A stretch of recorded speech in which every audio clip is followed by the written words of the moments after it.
In the twilight of a starlit night, when the veil between worlds is thinnest, I invite you to embark on a journey beyond the known reality. Listen closely as you immerse yourself in the depths of Tibetan mystery, in a place where the living and the dead intertwine in an ethereal dance. Welcome to the world of the Bardo Thödol, the Tibetan Book of the Dead, where the secrets of the transition between life and death await to be unveiled. Accompany the soul on its journey through the realms of the afterlife, where gods and demons dance on the edge of existence. With every whispered word, every chanted mantra, you will delve into a realm of darkness and light, where ancient knowledge intertwines with the purest magic. Feel the transcendental energy emanating from these ancient teachings as you descend the path of enlightenment and redemption. Prepare to explore the deepest corners of your own soul as you delve into the Bardo Thödol.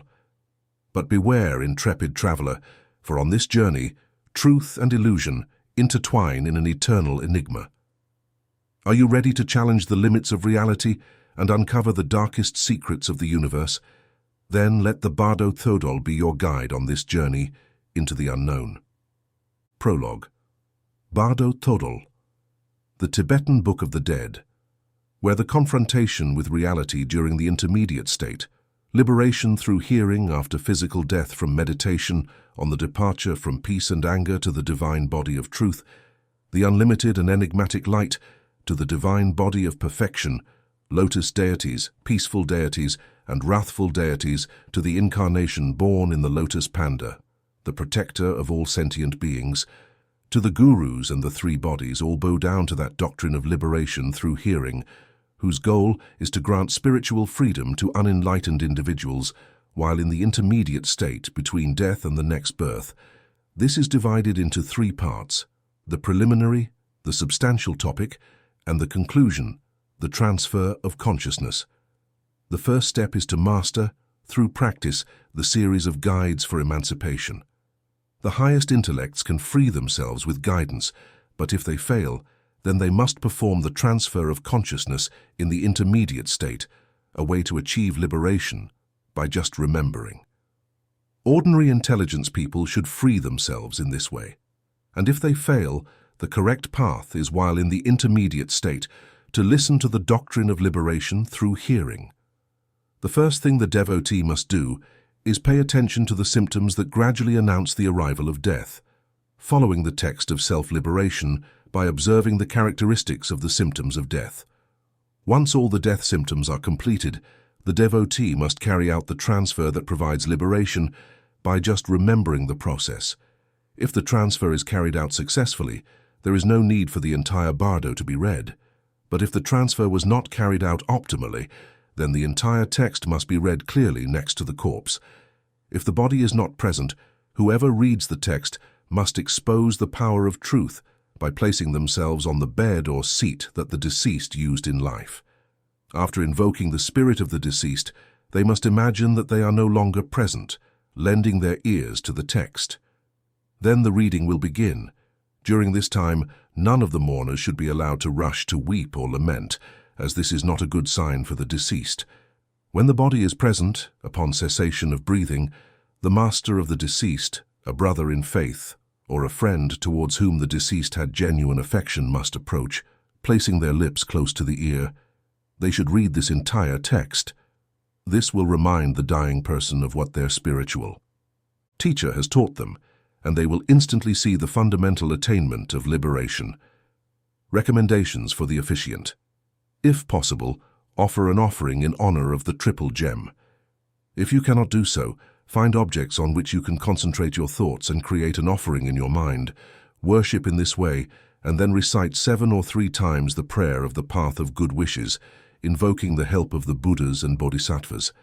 Then you must read the path of good wishes in pursuit of the second liberation from the harmful traps of the bardo, given clearly and using the appropriate intonation along with the radical words of the bardo. Finally, read this entire text 7 or 3 times according to the following order. First, the confrontation with reality and the bardo in the second place, the reminder that faces the dead with their reality during the intermediate state, Johnny Bardo. And third, the closing of the uterine gates during this state on the way to rebirth. If for Bardo fixation and Bardo first stage, the symptoms of death and the appearance of clear light, once death occurs, the face-to-face encounter with light occurs. The deceased, even having studied the instructions for their death, may not be able to remember them in the intermediate state. However, all people who have received practical teachings from the guides will be put in front of the light and will obtain the giving beyond through the perpendicular path that leads directly to emancipation. Application of the method. If possible, it should be the deceased's teacher who guides them, but it can also be a brother in faith or a man educated under the same traditions who has the ability to read this entire framework clearly and several times. The deceased will be able to grasp or remember everything they knew from the time they were alive. They will be able to see the fundamental light and will be able to reach their liberation. The right time to start with this method is when the external breathing ceases and the life force sinks into the wisdom nerve center located in the heart. At that moment, the light of knowledge appears and the mind regains its naturalness, free from thoughts. Then the life force is thrown back and travels downward through the nerves and left, giving rise to the intermediate state. The guide must be carried out before this life force reaches the left nerve, a phenomenon that occurs while inspiration is still present, with a duration approximately that of consuming a meal. Transfer of consciousness. The transfer must be carried out when breathing is about to disappear. If it could not be carried out by the deceased, then the guide must read or noble-born here by name. Now that your breathing is about to cease, the time has come for you to find the path. Your master has left you facing the light, and now you're about to experience it fully immersed in a reality where the mind will be naked and empty in a limitless space. My center is the moment for you to know your virgin spirit and remain in that state. I will guide you through it. Once the text has been read, it must be repeated several times in the dying person's ear so that it is engraved in their mind. As soon as there are signs that breathing is near its end, the dying person should be turned onto their right side in the lion's pose. This prevents the circulation of breath in the channel of disturbing emotions and presses the two arteries on the right and left sides of the throat.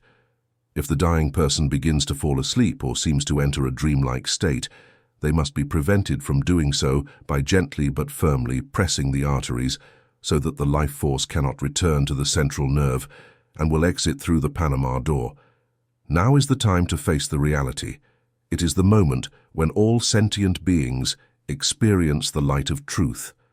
In it, the knowledge of the body of emptiness, not denatured, is in the interval between the end of exhalation and the end of inhalation. The life force is located in the central nerve while the heart continues to beat. This is commonly known as the fading of consciousness, whose duration is uncertain and depends on the constitution of the deceased, their nerves and their life force.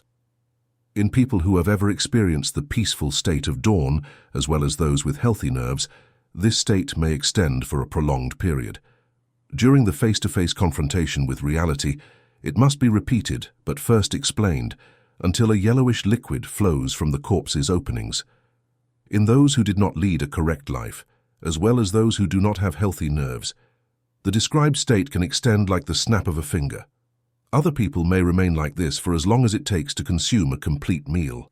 There are texts that say that the state of fading lasts about 3.5 days, while most religious texts speak of 4 days, during which the exposure to light must persist. Application of the method. If the dying person can understand the symptoms of their imminent death on their own, they should face the light themselves.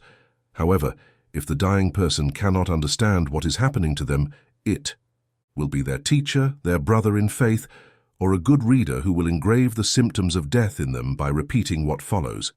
Here are the symptoms of the earth sinking into the water. Once the death symptoms are almost complete, the following invocation must be spoken quietly into the dying person's ear. Noble-born, do not let your thoughts distract you. If it is a brother in the same faith or another person, they should be called by name and the following words should be pronounced. Noble-born, close to you is death, and you must acquire the disposition of your spirit. This is the work of my death, and I will make the most of it by acting in such a way that I can awaken in myself love, compassion, and the disposition of the vigilant spirit.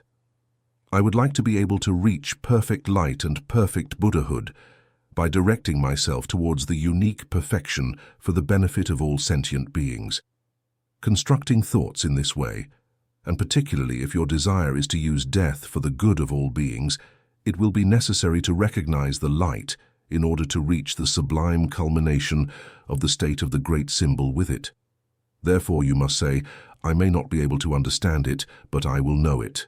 And mastering the great body of union in rebirth in any form that benefits sentient beings, I will serve them, extending to the ends of space without interrupting the thought of the disposition of the vigilant spirit.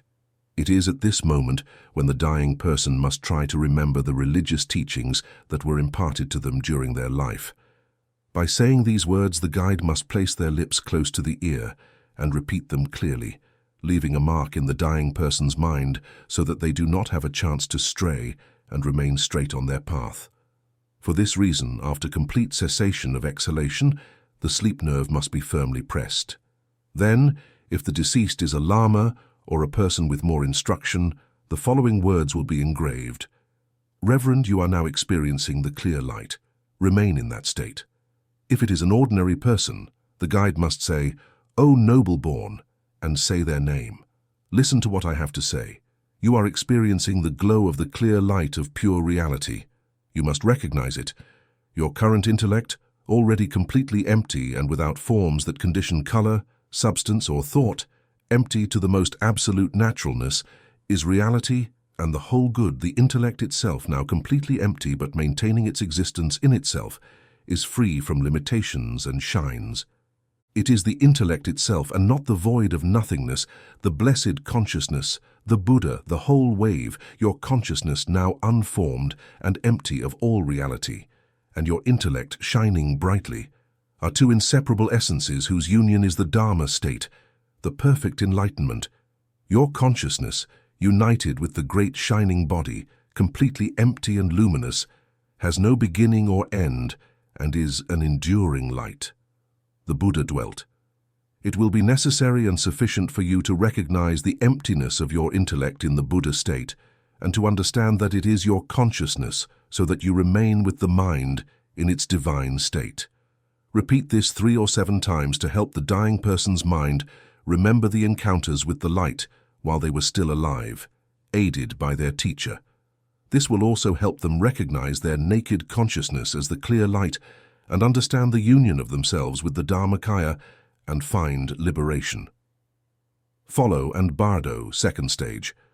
The primary clear light is the one that leads to liberation, but if it is not recognized by the deceased, then the secondary clear light will arise before them, breaking through after the cessation of exhalation in a time that encompasses the time it takes to consume a meal.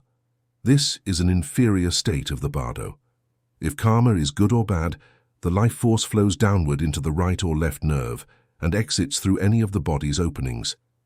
At that moment, complete lucidity of the mind ensues. The duration of these processes depends on the condition of the deceased's nerves and their previous experience in facing the light. Once consciousness leaves the body, it is unable to immediately recognize if death has occurred or cannot see their family and friends as they would always see them, and until their cries still do not arise, the karmic illusions that terrify them will prevent the appearances of the lords of death. Application of the method.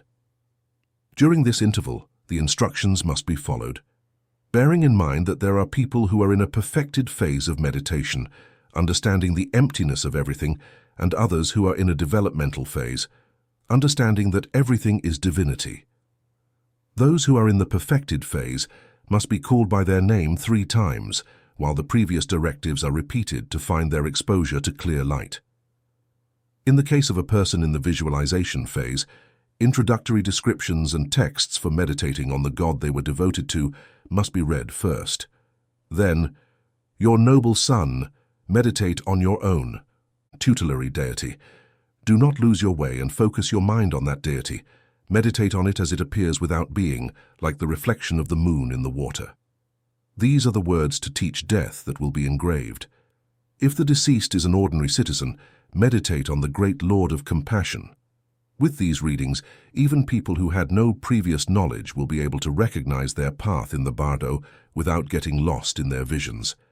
Those who in life receive teachings but did not experience, once the state I say is not able to remember this knowledge by themselves, these people must be guided by a teacher or a brother in faith, whose function will be to guide the deceased to recognize what was taught to them and what they are facing for the first time.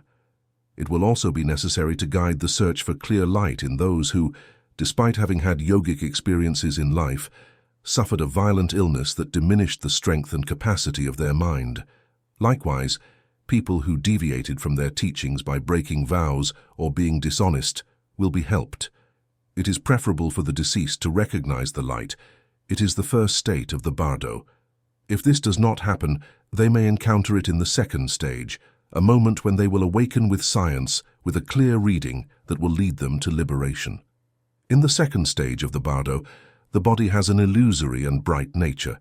The deceased does not know if they are alive or not, but experiences the lucidity of having detached from their physical body. If instructions are correctly given in this state, the encounter with the mother reality will join the encounter with the reality I said, leaving karma ineffective in the face of the clear light. The power of karma dissipates, like shadows dissipate in the sunlight. The second stage of the Bardo appears over consciousness. If the clear light cannot be recognized in the first stage of the Bardo, it will be recognized in the second. If not, then liberation is possible upon the appearance of the sun. Bardo. This is the third stage where karmic illusions arise, and the moment to read the guide for confronting the Choni Bardo is beneficial for the deceased.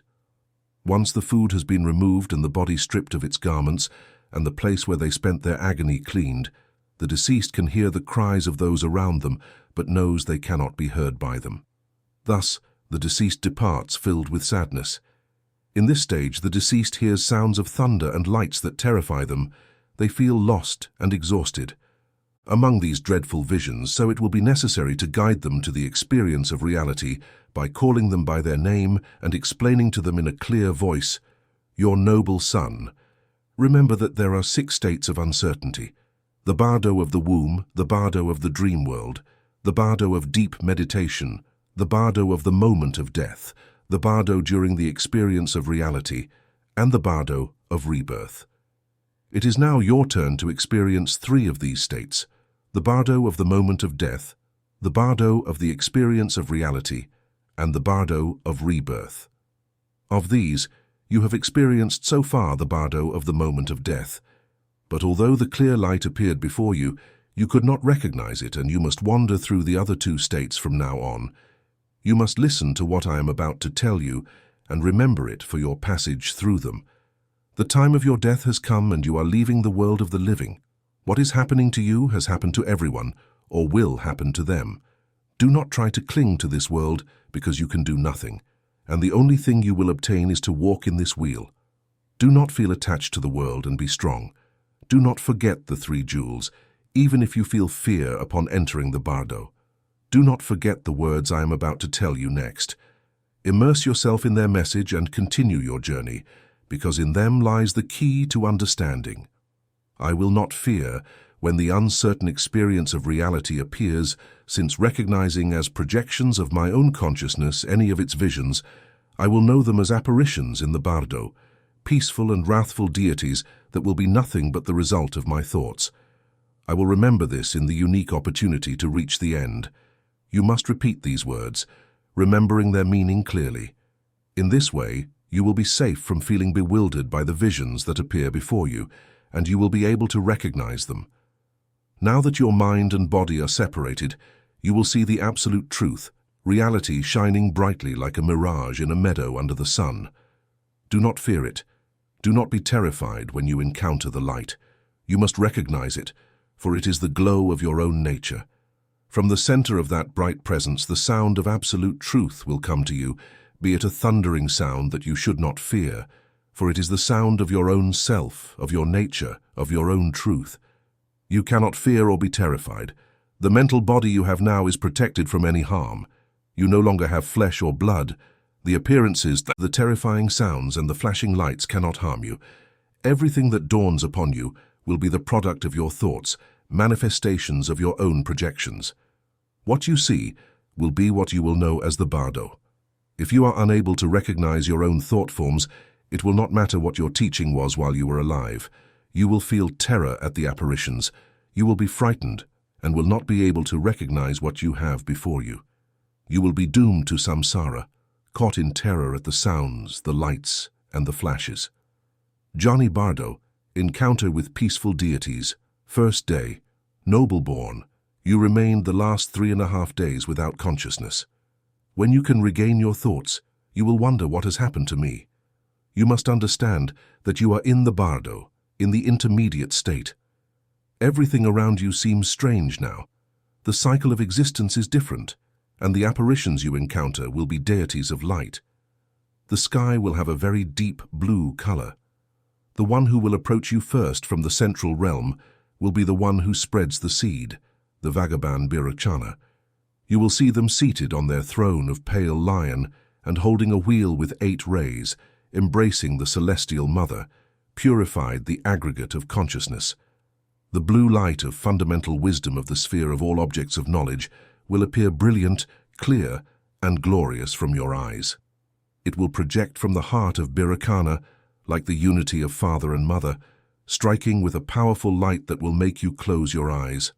Accompanying this light, another dull white light will shine, the light of the world of divinities that will penetrate your forehead. But your karma will make you fear Birochana's bright light, and instead, you will gaze approvingly at the dull white light of the others. Do not let the divine blue light of wisdom frighten you. Do not be alarmed by its brightness and splendor. It is the light of Data Gata, the light of the wisdom of the army. Believe in it. Pray to it. Do not stop thinking that it is the light from the heart of Birochana coming for you to rescue you in these difficult moments of the Bardo. It is the light of Birochana's compassion. Do not succumb to the allure of the dull white light of others. Do not let weakness and fear lead you to it. If you do, you will pay among the divinities, and you will fall into the whirlpool of the 6 realms of existence. Instead of looking and waving, let your eyes rest on the blue light and repeat this prayer for Birochana. Woe is me as I wander due to my blindness in the cycle of existence. May it be Vagaban Birochana who guides me on the luminous path of wisdom. May the Divine Mother of infinite space watch over my back and lead me safely through this fearsome Bardo to the state of Buddha's perfection. If you pray with intense faith, you will feel yourself merging into a rainbow light emanating from the heart of Birochana. You will enter the central realm of densely compressed, transformed into the state of the Buddha. Second day, encounter with Vagaban Bahasanda and position yourself in front of the blue light. It is so terrifying that the deceased cowers before it, or karmic illusions overcome them. Despite prayers, they will come before Beitras Adba to receive them along with their celestial legions and negative actions from hell. You must call the deceased by their name to face the new light. Noble son, listen carefully to what I am about to tell you on your second day in the Bardo. The white light of pure water will shine when Vagaban Ats Obvia Bachar Asadva approaches, blue in color, with his 5-pointed scepter in hand. You will see him seated on his elephant throne with the Divine Mother, Lokana, surrounded by the Bodhisattvas Kashe and Barba, the maternal bosom of the earth, and Maite Diaz, the Buddha's love that will change humanity, and the female Bodhisattvas, Yasha and Pushpa, in their purest form. The fundamental wisdom emanating from the heart of Baxasad for the Father-Mother will shine with its radiant white light that you can hardly bear to look at. Along with it, you will see the glow of a dull grey light from hell that will strike your eyes.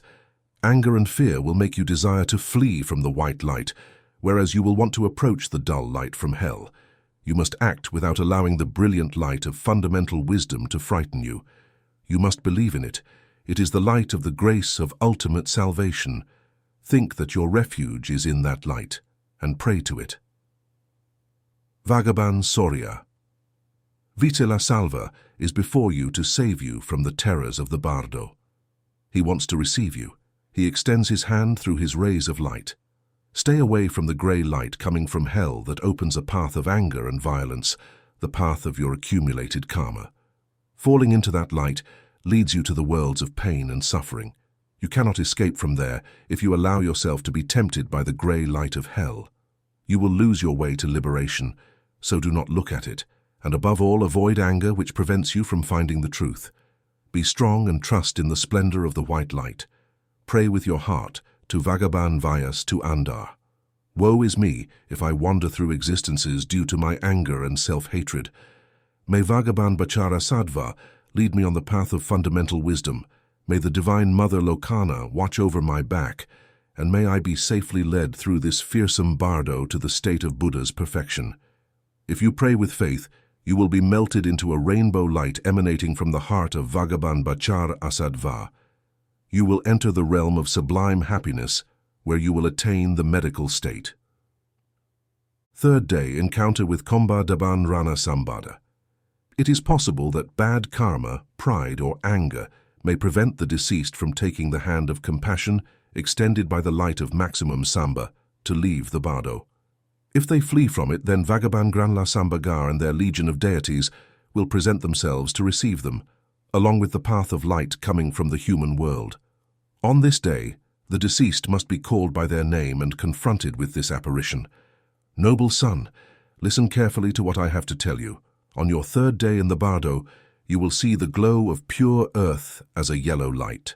From the southern realm, Bhagavan Rana Sambhava will approach with their splendid yellow light of radiant glory, seated on a horse throne, holding a jewel alongside the Divine Mother Sanjay Sharma, surrounded by the Bodhisattvas Malhaido and Sorgir, shining brightly from the center of a luminous rainbow. You will feel the impact of their contact in its purest form as a dazzling yellow light of equanimity's wisdom. You will see it crowned by celestial spheres that will shine with a clarity that will make you squint your eyes. Next to it, you will discover a dull yellow light emanating from the human world. The force of your pride will make you feel fear at the bright light of equanimity's wisdom with its dazzling beauty, which will reach you at the same time. You will feel welcome by the dull yellow light, slightly tinged with blue from the world of humans, which you can see and will shelter you from afar. It is at that moment when you must, however, allow yourself to be dazzled by the intense brightness of the light of equanimity's wisdom. You must trust in it with your mind, ready to receive its warmth, and remember that it is the radiance of your own consciousness. Feel that light with humility and faith. The divine body and light will become one with you and enter you until they lead you to the liberation of the Buddha state. But if you fail to recognize that radiance as your own intellect, repeat with faith what follows. I take refuge in the radiance of compassion from Bhagavan Rana Sambhava. What you have before your eyes is the lure of Rana Sambhava's rays, and you must believe in it to free yourself. Do not approach the opaque light of bluish yellow.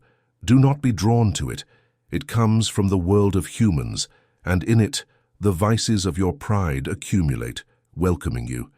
If you allow that light to summon you, you will be reborn in the human world once more.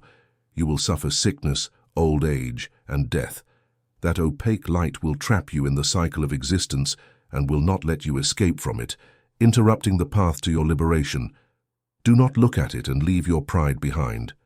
Be strong. Behave in such a way that you can trust in the brilliant light that dazzles you. Let your thoughts be directed only towards it, towards the compassion of Bhagavan Rana Sambhava.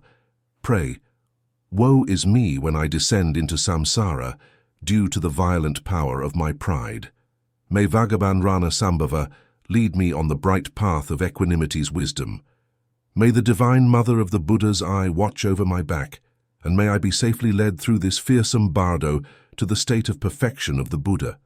If you are filled with faith, with deep devotion, and a heart empty of any pride, you will be able to sink into the heart of Bhagavan Ranasam and roam in a rainbow light emanating from its center. You will enter the southern realm, where you will reach the Buddha state, filled with radiant glory. On the fourth day, encounter with Bhajaban Mitad.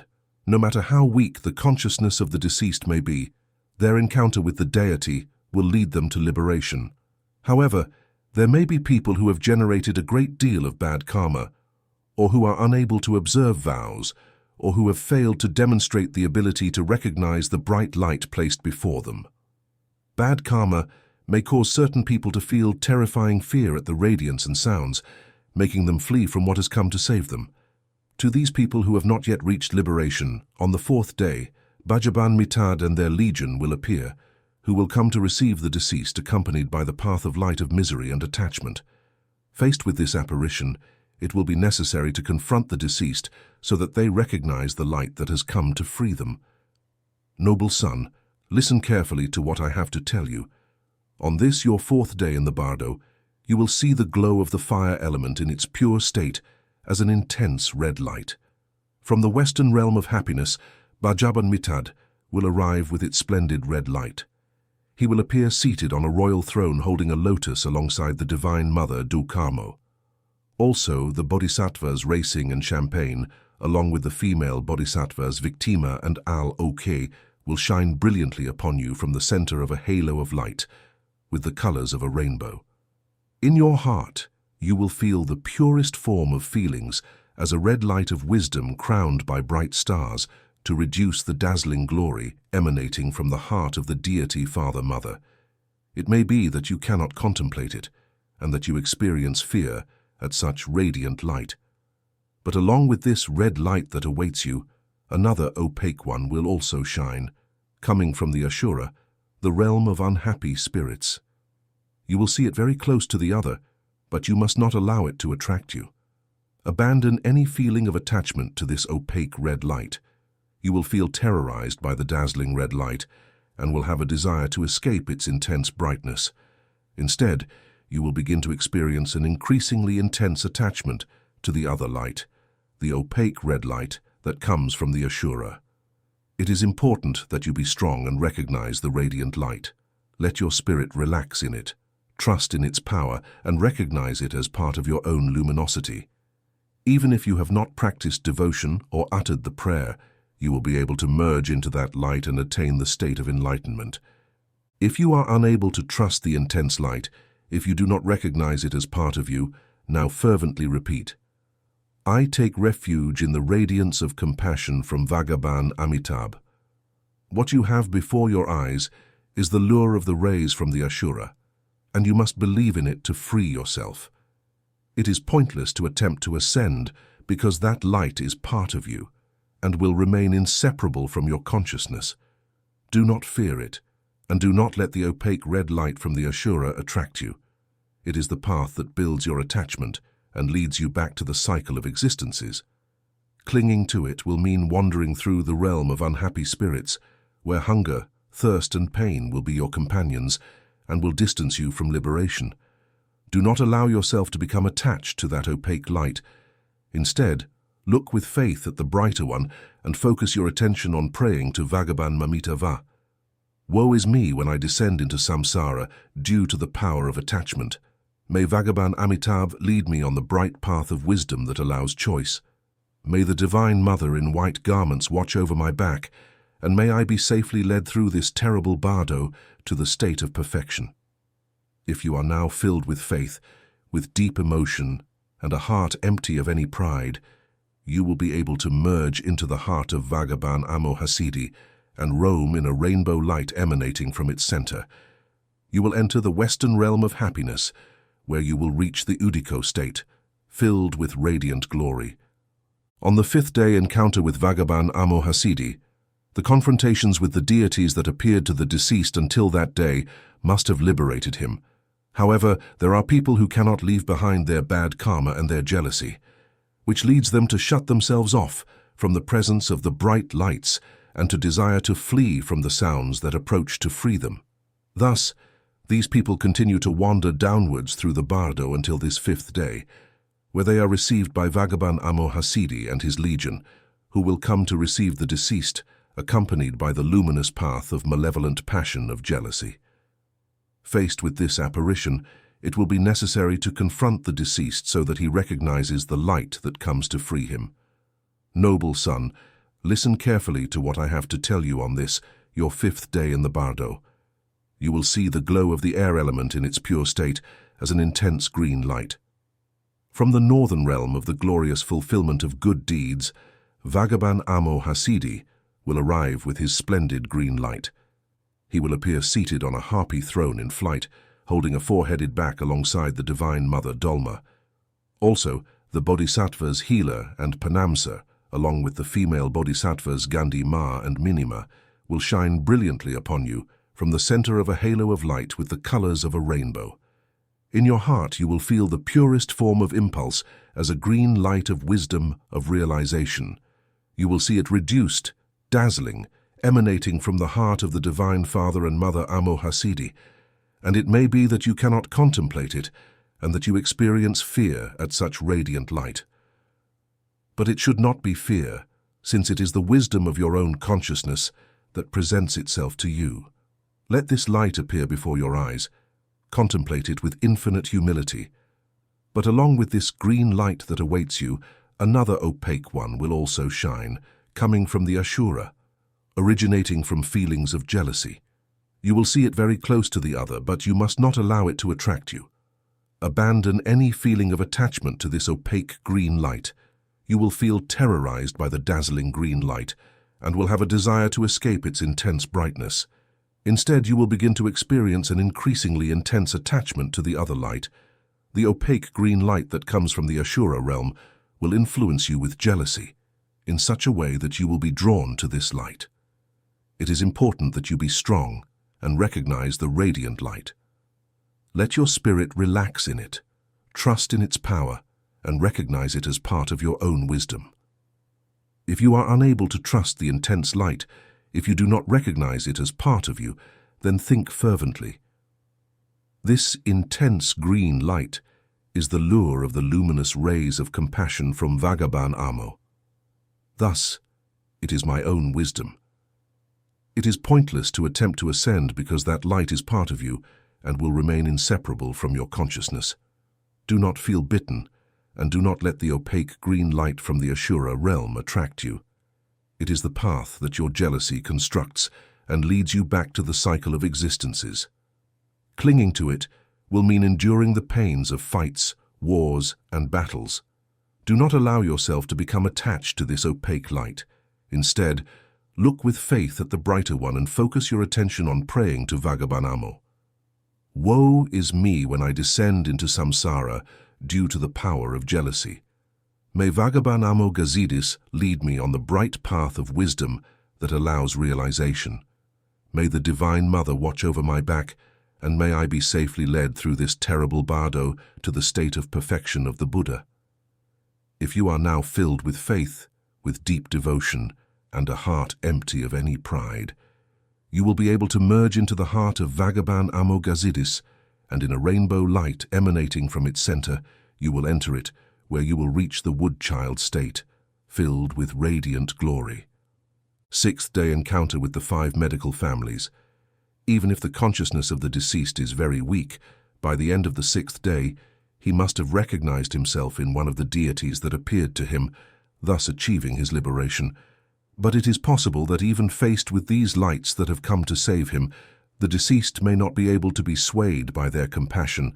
So far removed from wisdom and tied to the world of the living and its mistakes, he will feel terrors that will continue his descent into the bardo without any of the lures that have come to his rescue finally being able to trap him. He will be scared by the lights, the sounds, and the brightness that appear to him, and that fear will distance him from liberation. If this has happened by the end of the 6th day, the dual deities of the 5 orders will arrive along with their celestial legions and the lights emanating from the 6 realms. It is necessary to call the deceased by his name, to confront him with the new light. Noble son, listen carefully to what I am going to tell you. Until yesterday, you received the visit of each of the deities of the 5 orders. You were confronted by all of them, but in you were born fear, mistrust, and you could not escape from your own weaknesses. For that reason, you still wander through this bardo. You should have recognized that the light of the 5 deities was your own light, that their brilliance came from your own thoughts. If you had been able to understand this, you would have been able to be absorbed by a halo of rainbow lights and reach the medical state in one of the 5 realms offered to you. Now is the time for you to recognize them, for they have come together to seek you out. The 5 orders are before you like the union of the 4 wisdoms, phenomena, radiance, bliss, and consciousness. They all shine upon you on your 6th day in the Bardo, displaying the color of each of the 4 elements, water, earth, fire, and air, with their lights invoking your salvation. Before you have Bairochana Buddha, who has come from the central realm of the scattering of the seed, along with his celestial legion. Here you have Baitzlasamba Buddha, who has come from the eastern realm of sublime happiness, along with his celestial legion. And you have Grana Samba Buddha, who has come from the southern realm of glory, along with his celestial legion. Before you have Amitabha Buddha, who has come from the western realm of happiness, along with his celestial legion. And you have Aksobhya Buddha, who has come from the northern realm of the accumulation of positive actions, along with his celestial legion. They are all above you, shining their brilliance upon you in their rainbow halo, noble son. You will see that in the outer circle of the 5 dual deities, the 4 guardians of the entrances will appear. The deities at the tips are the victorious guardian of the eastern gate, the death destroyer guardian of the southern gate, the horse-necked king guardian of the western gate, and the empty transmutation urn guardian of the northern gate. Along with them you will find the 4 guardianesses of the entrances, the one leading to jihad, the one leading to the noose, the one leading to the chain, and the one leading to the bell tower. Before you will also see the Buddha of others, the all-powerful, the Buddha of the Garudas, warrior of strong build, the Buddha of humanity, lion of the Hahas, the Buddha of the beasts, unwavering lion, the Buddha of the poets, flaming mouth, and the Buddha of the lower world, king of all truth. They are all the 8 guardians of the gates of duality, and the 6 masters who have come to shine upon you. Also appearing before your eyes are the 2 great ancestors of all Buddhas, the Father of all goodness and the Mother of all goodness, Divine Father and Mother who are with you, shining. 42. Divine beings shine in their perfection before you, but all of them have been born within your heart and have no origin in any of the worlds outside, but in the realms in which your interior is divided into 4 divisions. Your heart has felt them, and with their center, there are 5 directions to which they orient you. They are all within you. Lights and deities are equally the product of your own consciousness, and they have been there eternally. You must recognize them as part of you. You will see that the dimensions of those who appear maintain the necessary proportion, without being large or small, each one displaying the colors, symbols, garments, and ornaments that corresponded to them throughout your existence. Groups of 5 pairs make up the deities that appear on your 6th day, each. Group surrounded by another circle of 5 radiances. You will see there the male bodhisattvas as part of the nature of the divine fathers, as well as the female bodhisattvas as part of the nature of the divine mothers. This mandala of peaceful deities is shining upon you and will call to your heart with its rays of light. They are nothing but your tutelary gods, and you must recognize them as part of you, noble son. From the center of the hearts of these divine fathers and divine mothers of the 5 orders will come the rays that will shine upon you to bring you closer to the luminosity of the union of the 4 wisdoms. You will see them as threads of sun that will fall from above with a beautiful clarity.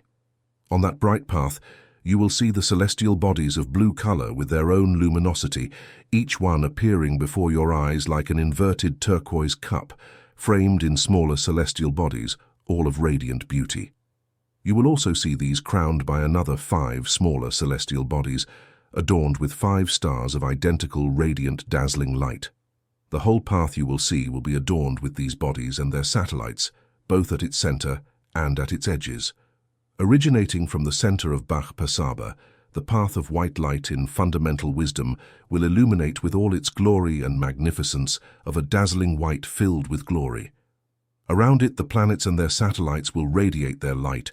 Originating from the center of Ranasambhava, the path of yellow light of equanimity wisdom will illuminate with all its glory and magnificence of a dazzling yellow filled with glory. Around it, the planets and their satellites will radiate their light like inverted golden cups. Originating from the center of Amitabha, the path of transparent light of erection wisdom will illuminate with all its glory and magnificence of a dazzling ray covered in glory.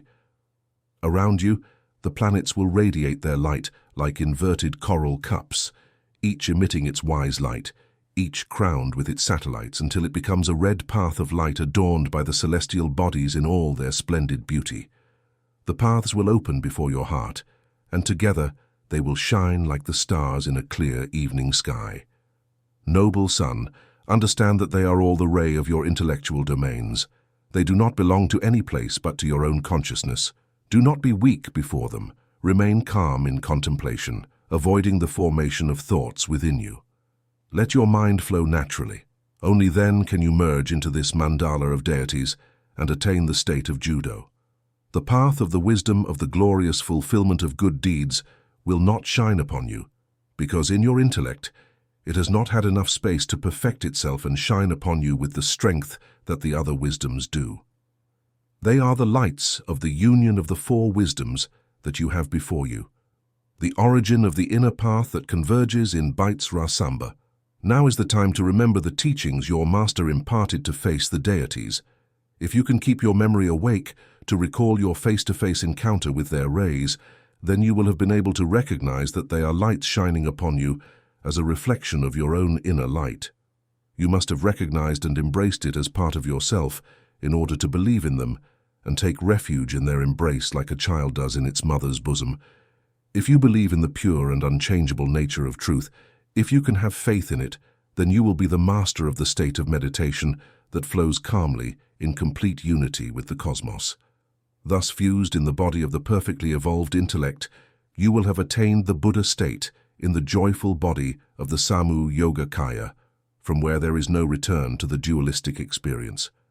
Son, you must be attentive because along with these rays of wisdom, you will see other, more opaque lights shining upon you, the illusory luminosities that come from the impurity of the 6 lokas.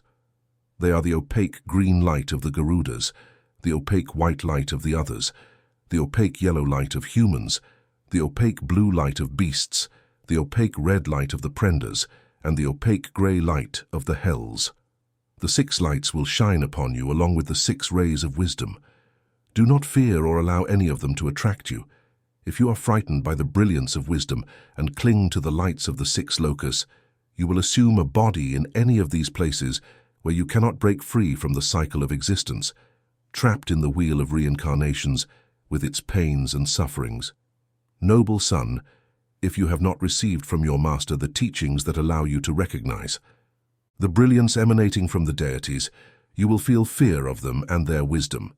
If you are prey to fear, you will be drawn to the impure objects of the samsaric experience. You must prevent this from happening by trusting in the radiance of those pure wisdoms. Think of them with faith, repeating the compassionate rays of wisdom of the 5 orders of Buddhas that have come to me to save me, and in them I will find refuge. Do not abandon yourself to the force of the illusion of the 6 lokas. Let your whole mind turn towards the Divine Fathers and the Divine Mothers, towards the 5 orders of Buddhas, to whom you must pray as follows. Alas, when I descend into samsara due to the power of the 5 poisons of perdition, may the 5 who attained nirvana lead me on the bright path of the union of the 4 wisdoms. May the 5 orders of Divine Mothers watch over my back. May I be rescued from the impure paths of the 6 lokas. May I be safely guided through this fearful bardo to the state of perfection of the Buddha within the 5 pure realms of divinity. If you are filled with faith, you will be able to recognize the light within you, merge into the whole, and attain the Buddha state through absolute faith and humility. It will be possible for the deceased to find their way to liberation, even those who harbor the worst feelings in their hearts. They will be able to turn away from the 6 lokas and understand the meaning of the union of the 4 wisdoms, thus benefiting from the grace of Bachar Asadva, the void. Faced with these deities, those destined for it will be able to liberate themselves. They will come to know the truth and follow the same path to their liberation. But there are those who will not be able to escape their bad karma, those who have no religion, and those who were disloyal to the teachings they received.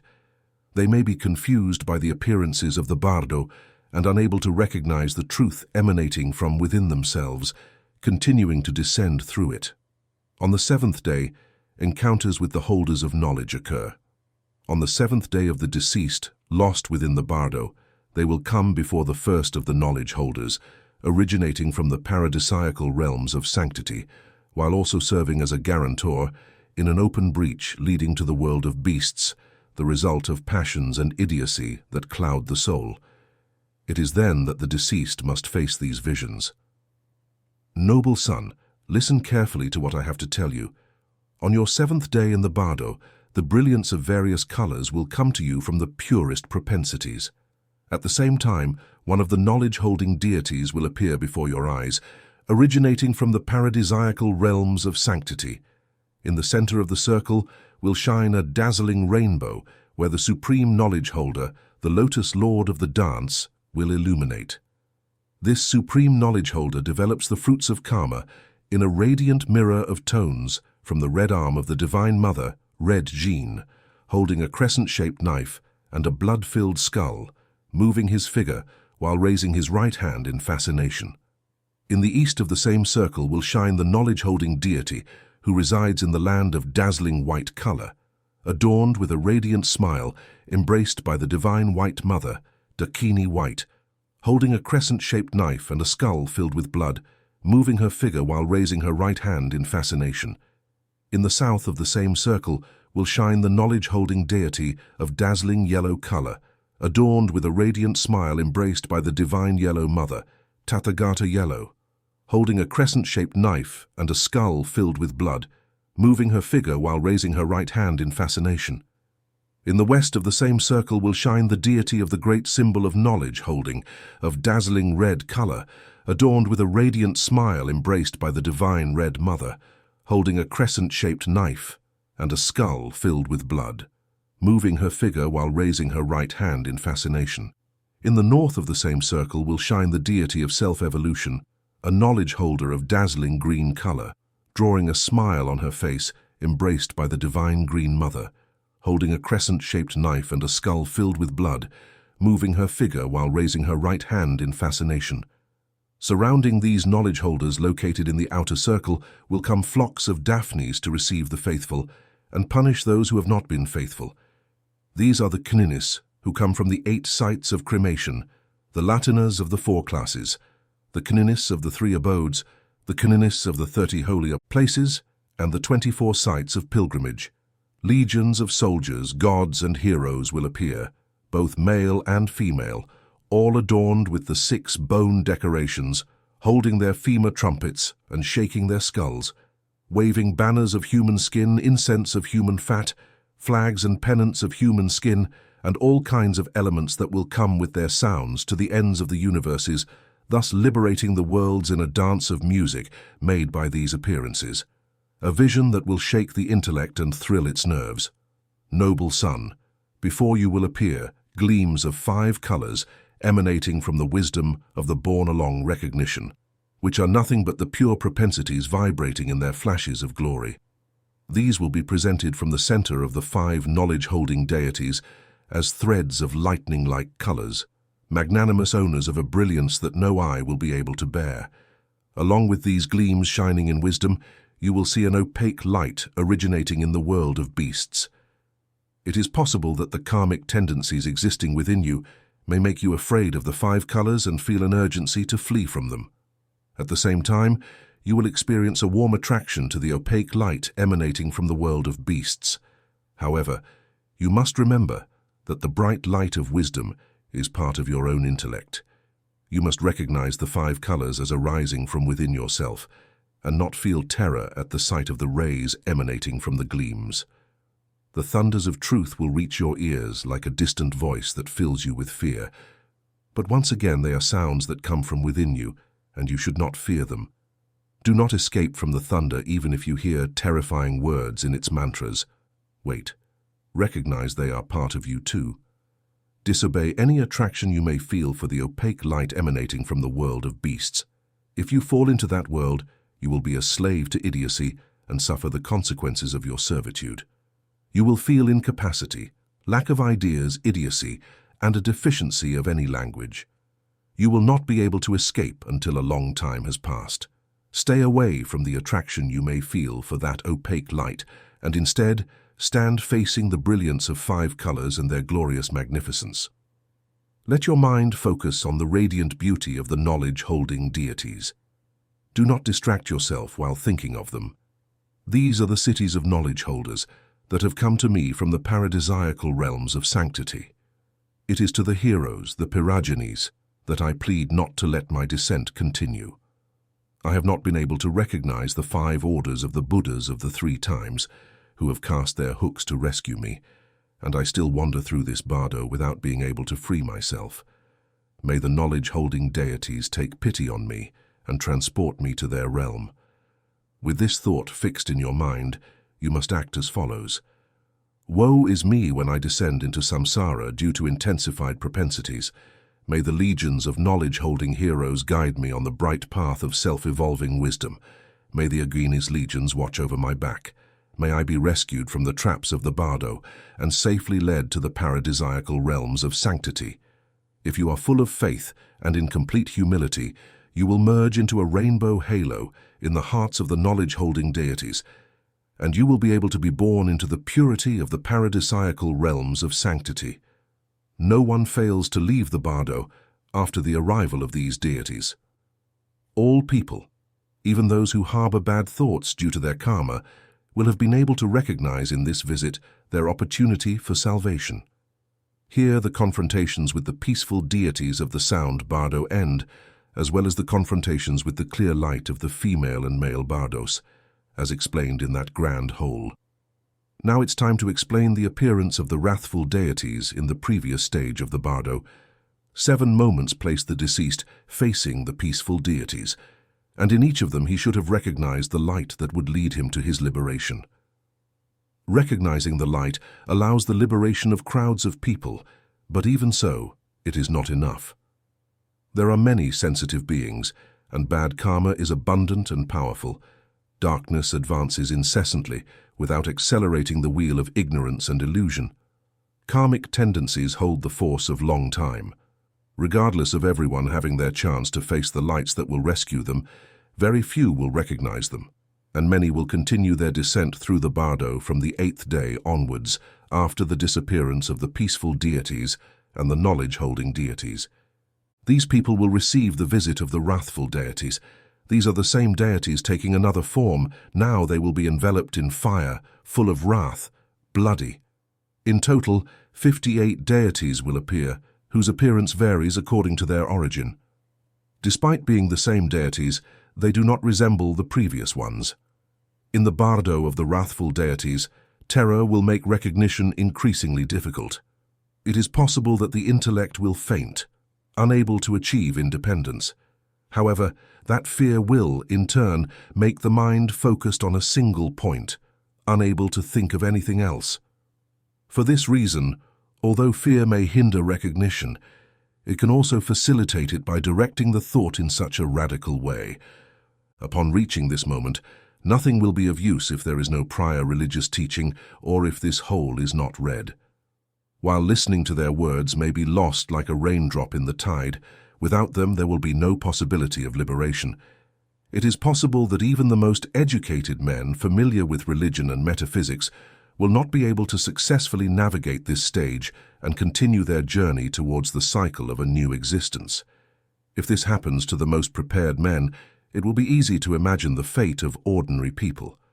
Fear makes them flee, and in their flight, they become victims of the precipices leading to the worlds of unhappiness. The terror that invades us makes us fall into these worlds, where only suffering awaits. However, even the least devout of all devotees of mystical doctrines, mantra-yanic as, will be able to recognize these wrathful deities. In their eagerness to drink blood, they will be able to understand that these are their tutelary deities. They will trust in them, feel affection, and be able to merge until achieving unity and the public state. There is a way to recognize the wrathful deities. Having received teachings about them, while the deceased was alive, paying homage to them or having seen their figure in drawings or paintings. If this knowledge existed, the stage of encountering wrathful realities will end with the deceased's recognition of them and their liberation. Likewise, before the death of various abbots and specialized doctors in metaphysics, no matter how much dedication they offered to religious practices or how distinguished they were in presenting doctrines while they were alive, there will be no phenomenal signs such as a rainbow halo in the sepulchre or bone relics. The simple reasons in life could not preserve within their souls the religious teachings imparted to them. They were not cautious when passing judgments on them and were not initiated into mystical doctrines to receive teachings about these deities. They were incapable of recognizing them when faced with something they had never seen and knew nothing about. The malicious appearance of the deities and the kundas makes us experience fears and suspicions about what sinks into the precipices of unhappiness, so there will be no rainbow halo, bone relics, or pearls among the ashes.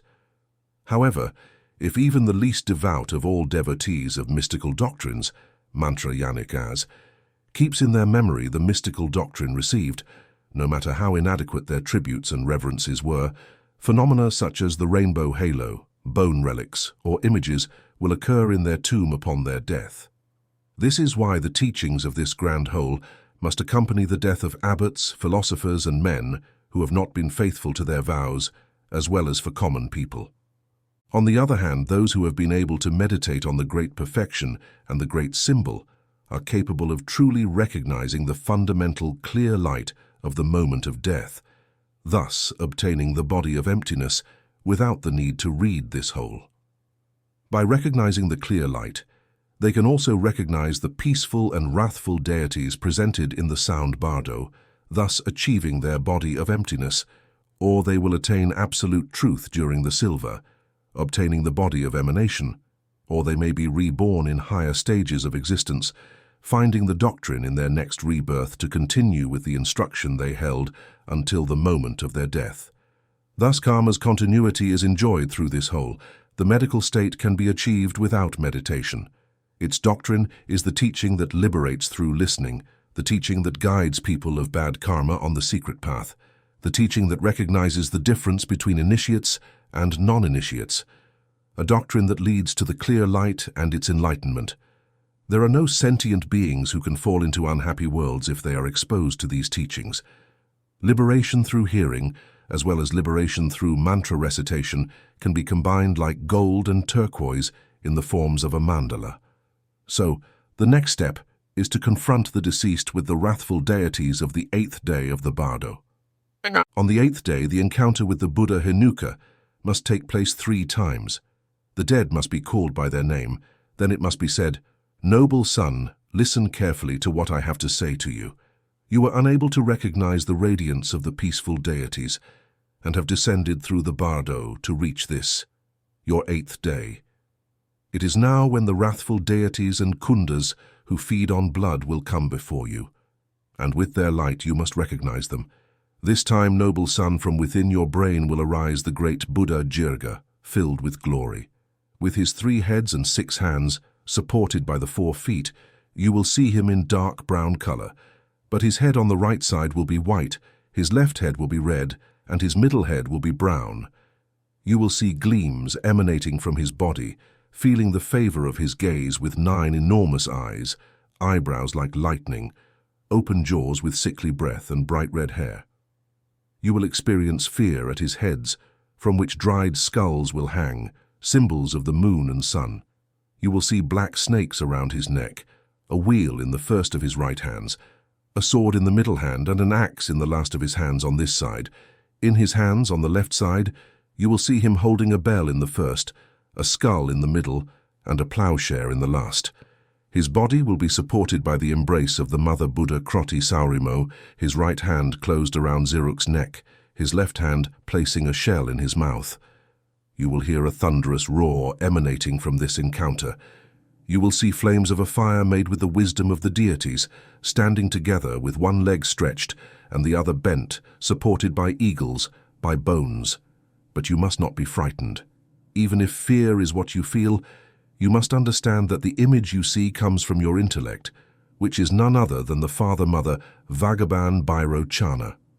At the moment you are able to recognize the nature of this appearance, you will merge into the totality of that deity and attain the Buddhic state. On the 9th day, the encounter with Baitlayuka will occur. Fleeing from the vision of the 8th day will lead the deceased to the deities who drink human blood of the Batch order. After calling the dead 3 times by their name, they must be faced with this new appearance. Noble son, listen carefully to what I have to say.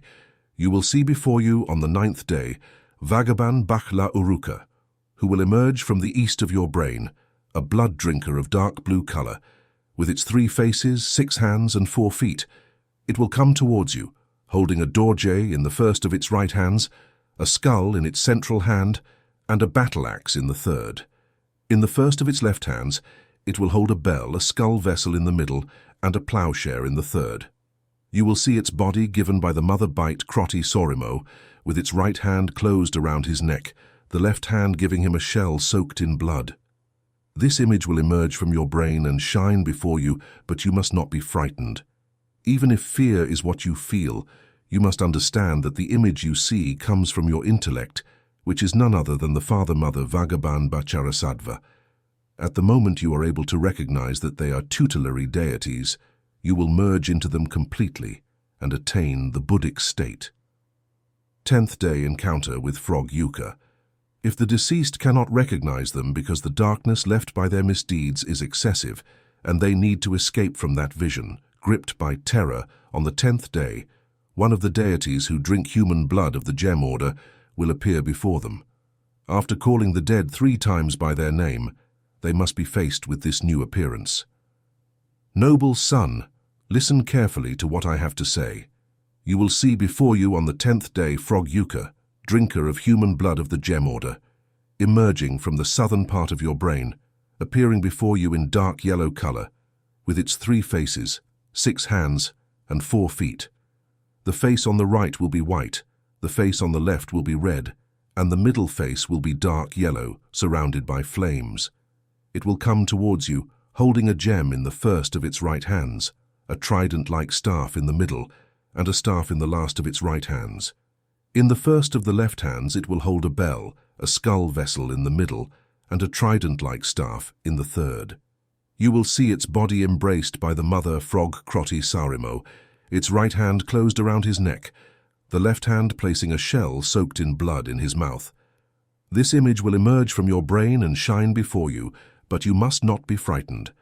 Even if fear is what you feel, you must understand that the image you see comes from your intellect, which is none other than the Father-Mother Bhagavan Ranasambhava. At the moment you are able to recognize that they are tutelary deities, and you can trust in this vision you will merge into them completely and attain the medical state. 11th day encounter with Batman Chiruka. If the deceased cannot recognize their tutelary deities because the power of wrong predispositions is excessive, and they need to escape from that vision, gripped by terror on the 11th day, one of the deities who drink human blood of the Lotus order will appear before them. After calling the dead 3 times by their name, they must be faced with this new appearance. Noble son, listen carefully to what I have to say. You will see before you on the 11th day Bhagavan Dipya Hir Uka, drinker of human blood of the Lotus order, emerging from the west of your brain, appearing in reddish-black color, with its 3 faces, 6 hands, and 4 feet. It will come towards you, holding a lotus in the first of its right hands, a trident-like staff in its central hand, and in the third, a small drum. In the first of the hands on the left side, it will hold a bell, a skull vessel full of blood in the middle, and a small drum in the third. You will see its body embraced by the mother palm Kroti Sorimo, its right hand clasping his neck, the left hand placing a shell soaked in blood in his mouth. This image will emerge from your brain and shine before you, but you must not be frightened. Even if fear is what you feel, you must understand that the image you see comes from your intellect, which is none other than the Father-Mother Bhagavan Habita. At the moment you are able to recognize that they are tutelary deities, you will merge into them completely and attain the public state. 12th day encounter with Karma and Place. If the deceased cannot recognize them because the darkness of their bad predispositions is excessive, and they need to escape from that vision, gripped by terror, their descent in the Bardo will continue. By the 12th day, one of the deities who drink human blood of the Karma order, along with Karima, Ma, and one Yuma, will appear before them. After calling the dead 3 times by their name, they must be faced with this new appearance. Noble son, listen carefully to what I have to say. You will see before you on the 12th day Karma Hir Uka, drinker of human blood of the Karma order, emerging from the north of your brain, appearing in dark blue color, with its 3 faces, 6 hands, and 4 feet. It will have the face on the right white, the face on the left red, and the middle face dark green, enveloped in a halo of grandeur. It will come towards you, holding a sword in the first of its right hands, a trident-like staff in the middle, and a club in the last of its right hands. In the first of the hands on the left side, they will hold a bell, a skull vessel in the middle, and a plowshare in the third. You will see its body embraced by the mother Karma Kroti Saurimo, its right hand clenched around his neck, the left hand placing a shell soaked in blood in his mouth. This image will emerge from your brain and shine before you, but you must not be frightened. Even if fear is what you feel, you must understand that the image you see comes from your intellect, which is none other than the Father-Mother Vagaban Amgazit, and you must trust in it. At the moment, you are able to recognize that they are tutelary deities, and you can believe in this vision, merging into them completely, and you will attain the Buddhic state. The proper guidance of a teacher allows the deceased to understand the nature of these appearances, which are nothing but the result of their own intellect. It's quite simple because things happen like this. If a person has the ability to recognize that the skin of a lion is just skin without a lion, they can free themselves from the chains of terror. But even if the lion's skin is nothing but that empty skin, if such reality is unknown, terror will invade the person. It will be necessary to say that the lion's skin is just empty skin so that terror does not ensnare them. The same thing happens with the appearances of the sea. When confronted with the emergence of deities who drink human blood, with their gigantic figures and multiple faces, legs and arms, it is expected that the deceased will feel fear and desire. However, when guided by liberation through listening and confronted with the reality of these appearances, they can be recognized. They understand them as their own tutelary deities born from their intellect. In this way, once the clear mother light is recognized, the glow of the secondary clear light, the clear sunlight, and the light of the sun and mother together will appear, merged in an embrace to illuminate from above with a radiance that will liberate through the power of enlightenment and self-knowledge. On the 13th day, meeting with the 81 Gori and Pisa Sis, it's possible that even despite all the recognitions that have been attempted, the deceased may still be unable to find their liberation and continue wandering in the Bardo. On this, their 13th day, the 8 female wrathful deities, Gori and Pisa Sis, will emerge from their head with their bestial heads shining upon the dead. After calling the dead 3 times by their name, they must be faced with this new appearance. Noble son, listen carefully to what I have to tell you. On the 13th day, you will see before you the 8 ages Gori and Pisa Sis, which will emerge from the eastern part of your brain and appear before you without causing terror. The eastern space in your brain will give birth to the white Grima, which will carry in its right hand the inert body of a human being as if it were a chariot, and in the left hand it will carry a skull vessel filled with blood. You must not be afraid of this vision. The southern space in your brain will give birth to the yellow Gori, which will hold a tense bow with its arrow. The western space in your brain will give birth to the red Latamo, which will carry in its hand the Leviathan flag. The northern space in your brain will give birth to the black Vitala, which will carry a dorje and a skull vessel filled with blood. The southeastern space in your brain will give birth to the orange Pitsi, which will hold in its right hand the entrails and will take them to its mouth with its left hand. The southwestern space in your brain will give birth to the dark green Gasmar, holding a skull vessel full of blood that it will beat with its hand and drink from it deliciously. The northwestern space in your brain will give birth to the yellowish Candela, with the head torn from the body of a human being in one hand and its heart in the other, devouring the corpse with its jaws. The northeastern space in your brain will give birth to the dark blue Masani, eating the severed head of a human body. These are the 8 Gori Mamo shining upon you, along with the 5 blood-drinking fathers. However, by none of these visions should you be alarmed, noble son. Outside the circle that surrounds them, you will find the 8 Pitsi Sis. They will have been born in the 8 regions of your brain. From the east will come Sima Mukha, dark blue, with its giant lion-headed figure with a mane, arms crossed over the chest while chewing on a corpse. From the south will come Via Grim Ukha, red, with its tiger-headed form full of fangs, hands crossed downward, eyes bulging out of their sockets. From the west will come Salga Lanuka, black, with a fox head, the right hand holding a blade, and the left hand holding entrails whose blood it will be drinking. From the north will come Esvanamukha, dark blue with a wolf head, eyes bulging out of its sockets, eating a dead human body that it will be bringing to its mouth with its hands. From the south will come Gracia Lamusa, white-yellowish with a vulture head, carrying a corpse on its shoulder and a skeleton in its hand. From the southwest will come Kankamurea, dark red, with a cemetery bird head, carrying a corpse on its back. From the northwest will come Kakamukha, black, with a raven head, holding a skull vessel filled with blood in the left hand and a sword in the right hand, devouring a heart and 2 lungs. From the northeast appears a Lukbuka, dark blue, with an owl head holding a torch in the right hand and a sword in the left hand, devouring human flesh and carrying a skull vessel filled with blood. These 8 Pitsi Sis, coming from the 8 regions, will surround the 5 blood-drinking fathers of your brain. They will emerge to shine with their glow, but you must not see them, but recognize that they are your own thoughts that have come in these forms to stand before you. On the 14th day, meeting with the 4 gatekeepers of the threshold and other female deities, listen carefully to what I have to tell you, noble son, on this, your 14th day in the Bardo.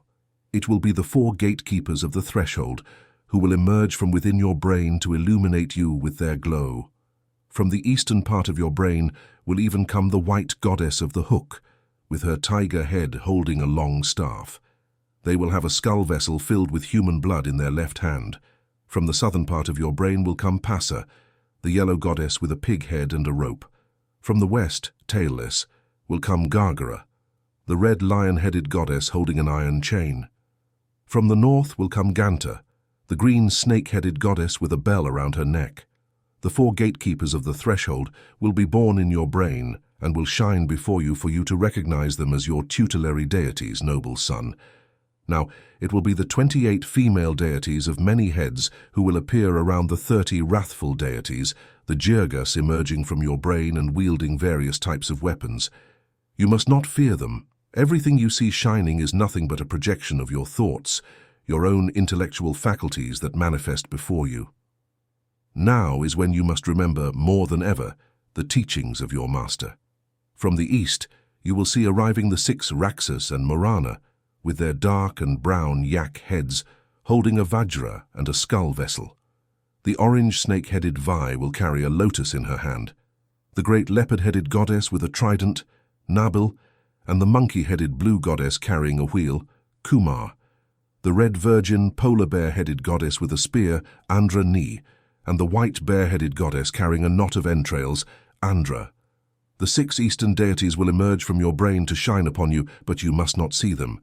From the south, you will see 6 more arriving, all emerging from your brain.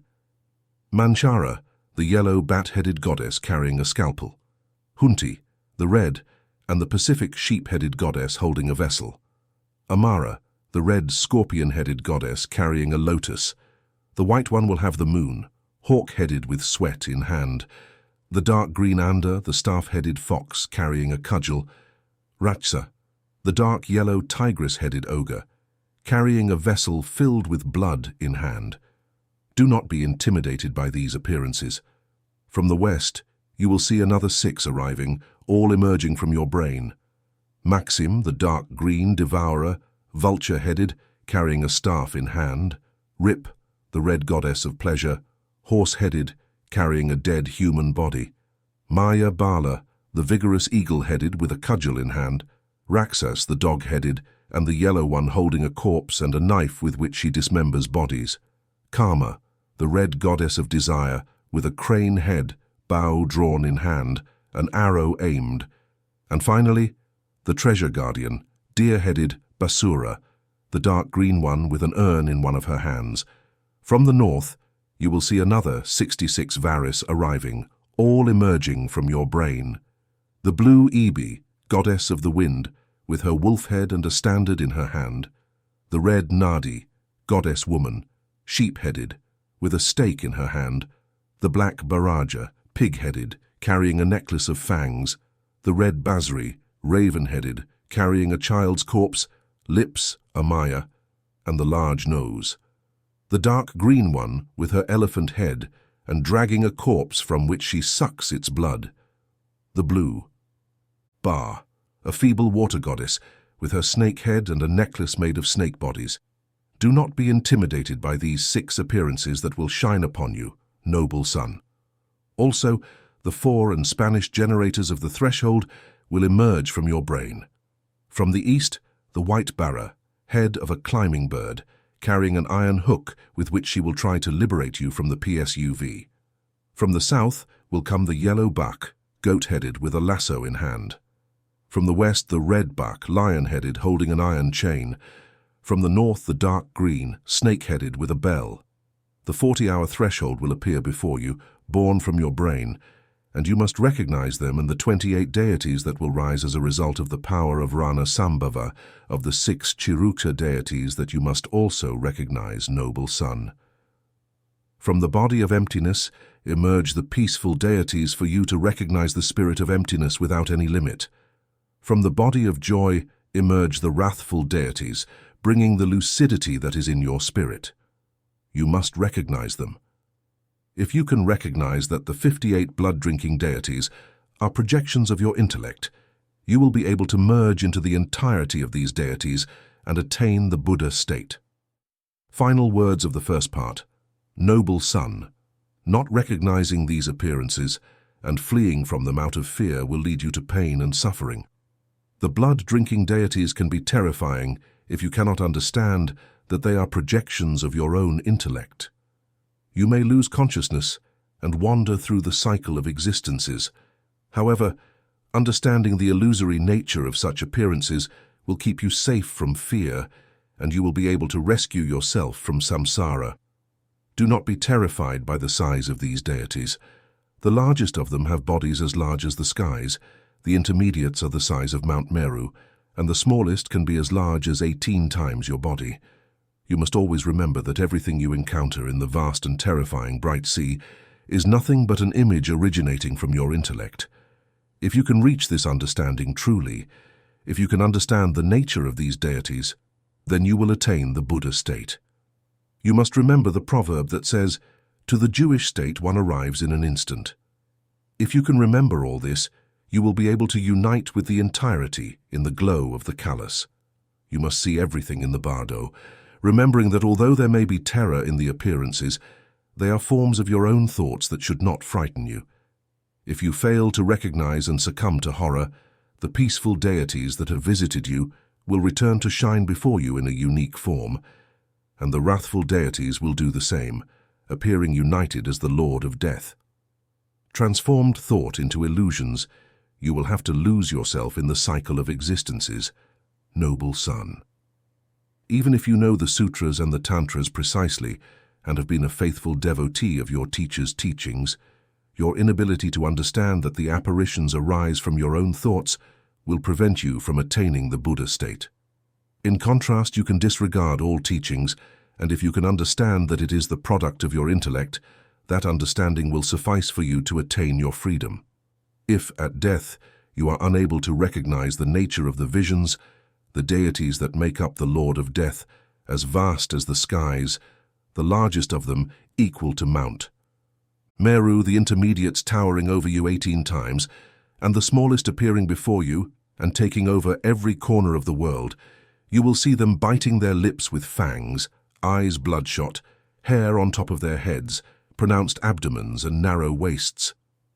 They will hold in their hands the tablet on which your karma is written. They will advance, drinking the blood of the deceased, tearing off their heads, removing their hearts and brains to devour them. As they advance, they will cry out, "Strike! Kill!" Thus the forms of the Lord of Death will come, filling the corners of the world. Noble son, you must not fear these appearances, but remember once again that they are your own thoughts taking shape before you. They cannot harm you because they are just thoughts, nor can they hurt you because your body is no longer physical, and no matter how much violence these appearances attempt upon it, they cannot harm it.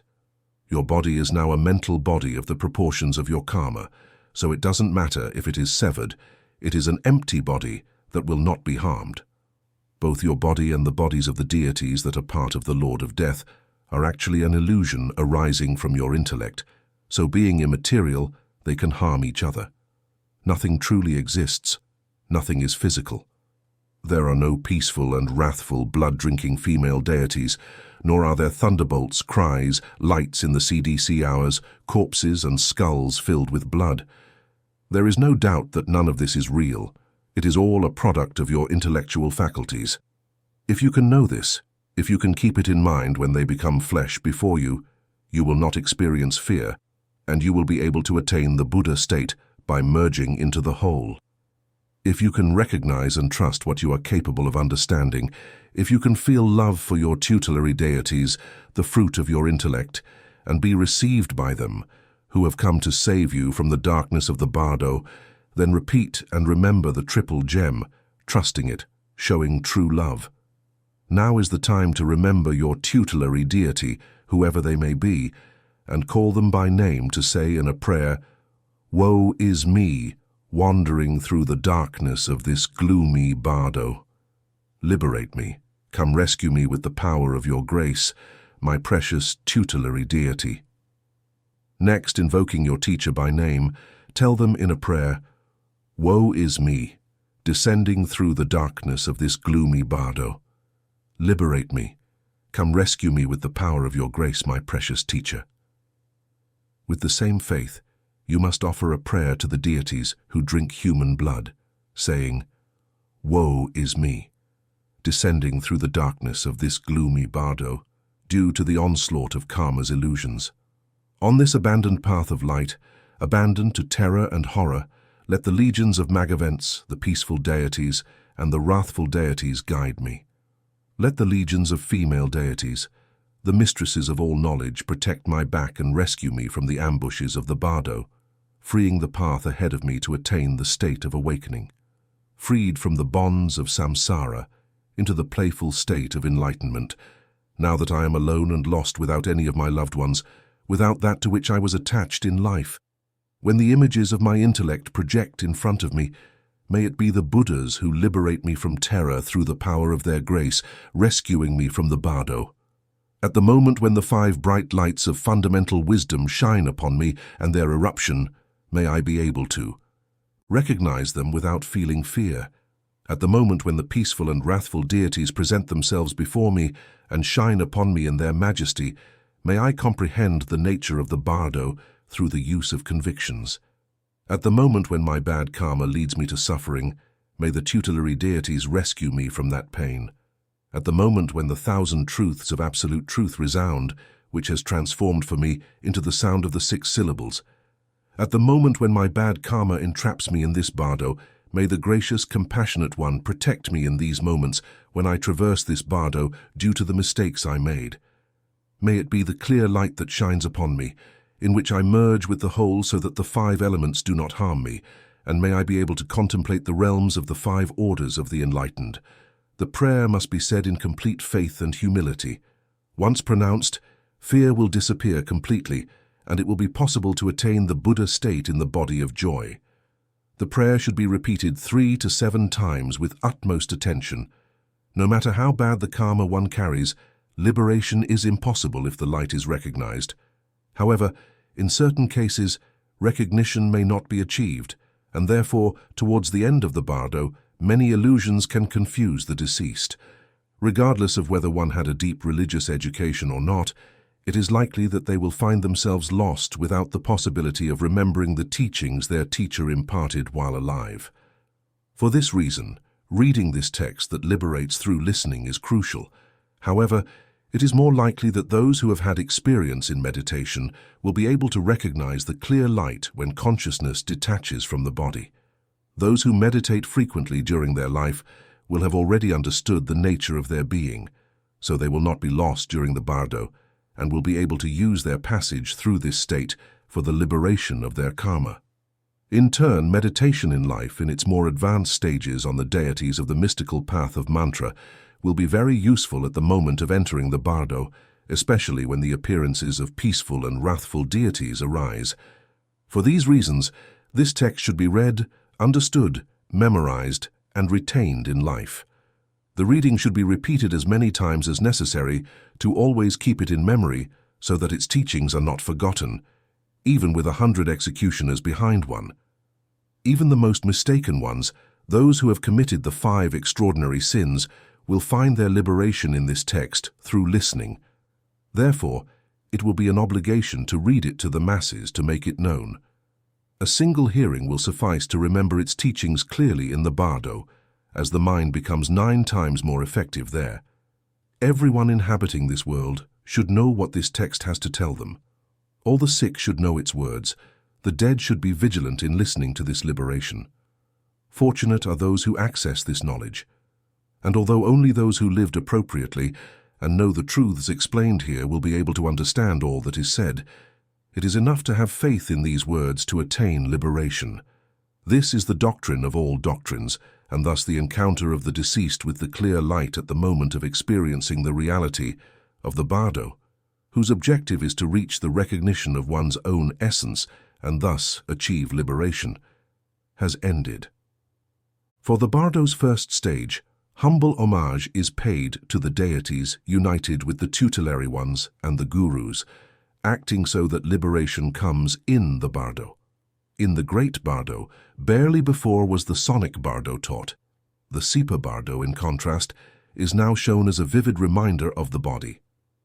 In the Sipa Bardo, while reminders were of great help during the experience in the Johnny Bardo, it is likely that except for those who have received a deep teaching, and those with good karma, recognition may not be possible, or may be very difficult for people with bad karma, or those who, due to their bad karma, were prey to panic in the face of apparitions and could not merge with them. These deceased will be fortunate enough to descend into the depths of the Bardo, penetrating into the Silver Bardo from the 14th day onwards. For them, the following instructions must then be read. Once homage has been offered to the triple gem, and after reciting the prayer that begs the Buddhas and Bodhisattvas for their help, then the deceased must be called by their name, whether 3 times or 7, and told, "Noble child, listen carefully to what I have to say to you. You must understand that birth in the hellish world of others, as well as in this Bardo body, is a birth different from normal. While you were visualizing the lights of the peaceful and wrathful deities, you could not recognize their light and fell unconscious due to fear for 3.5 days after your death. At the end of them, your consciousness rose above your physical body and gave birth to your radiant ethereal body, similar in appearance to the one you had in life. In the Tantra it says, owner of a carnal body resembling the previous one, and that is to be formed endowed with the senses and the power to move without obstacles, capable of displaying powers visible flesh to the pure eyes of the deities that are of the same nature. That is the teaching. Your body will also be of light, and will have the gifts and beauties that the deities you will encounter in the Bardo have.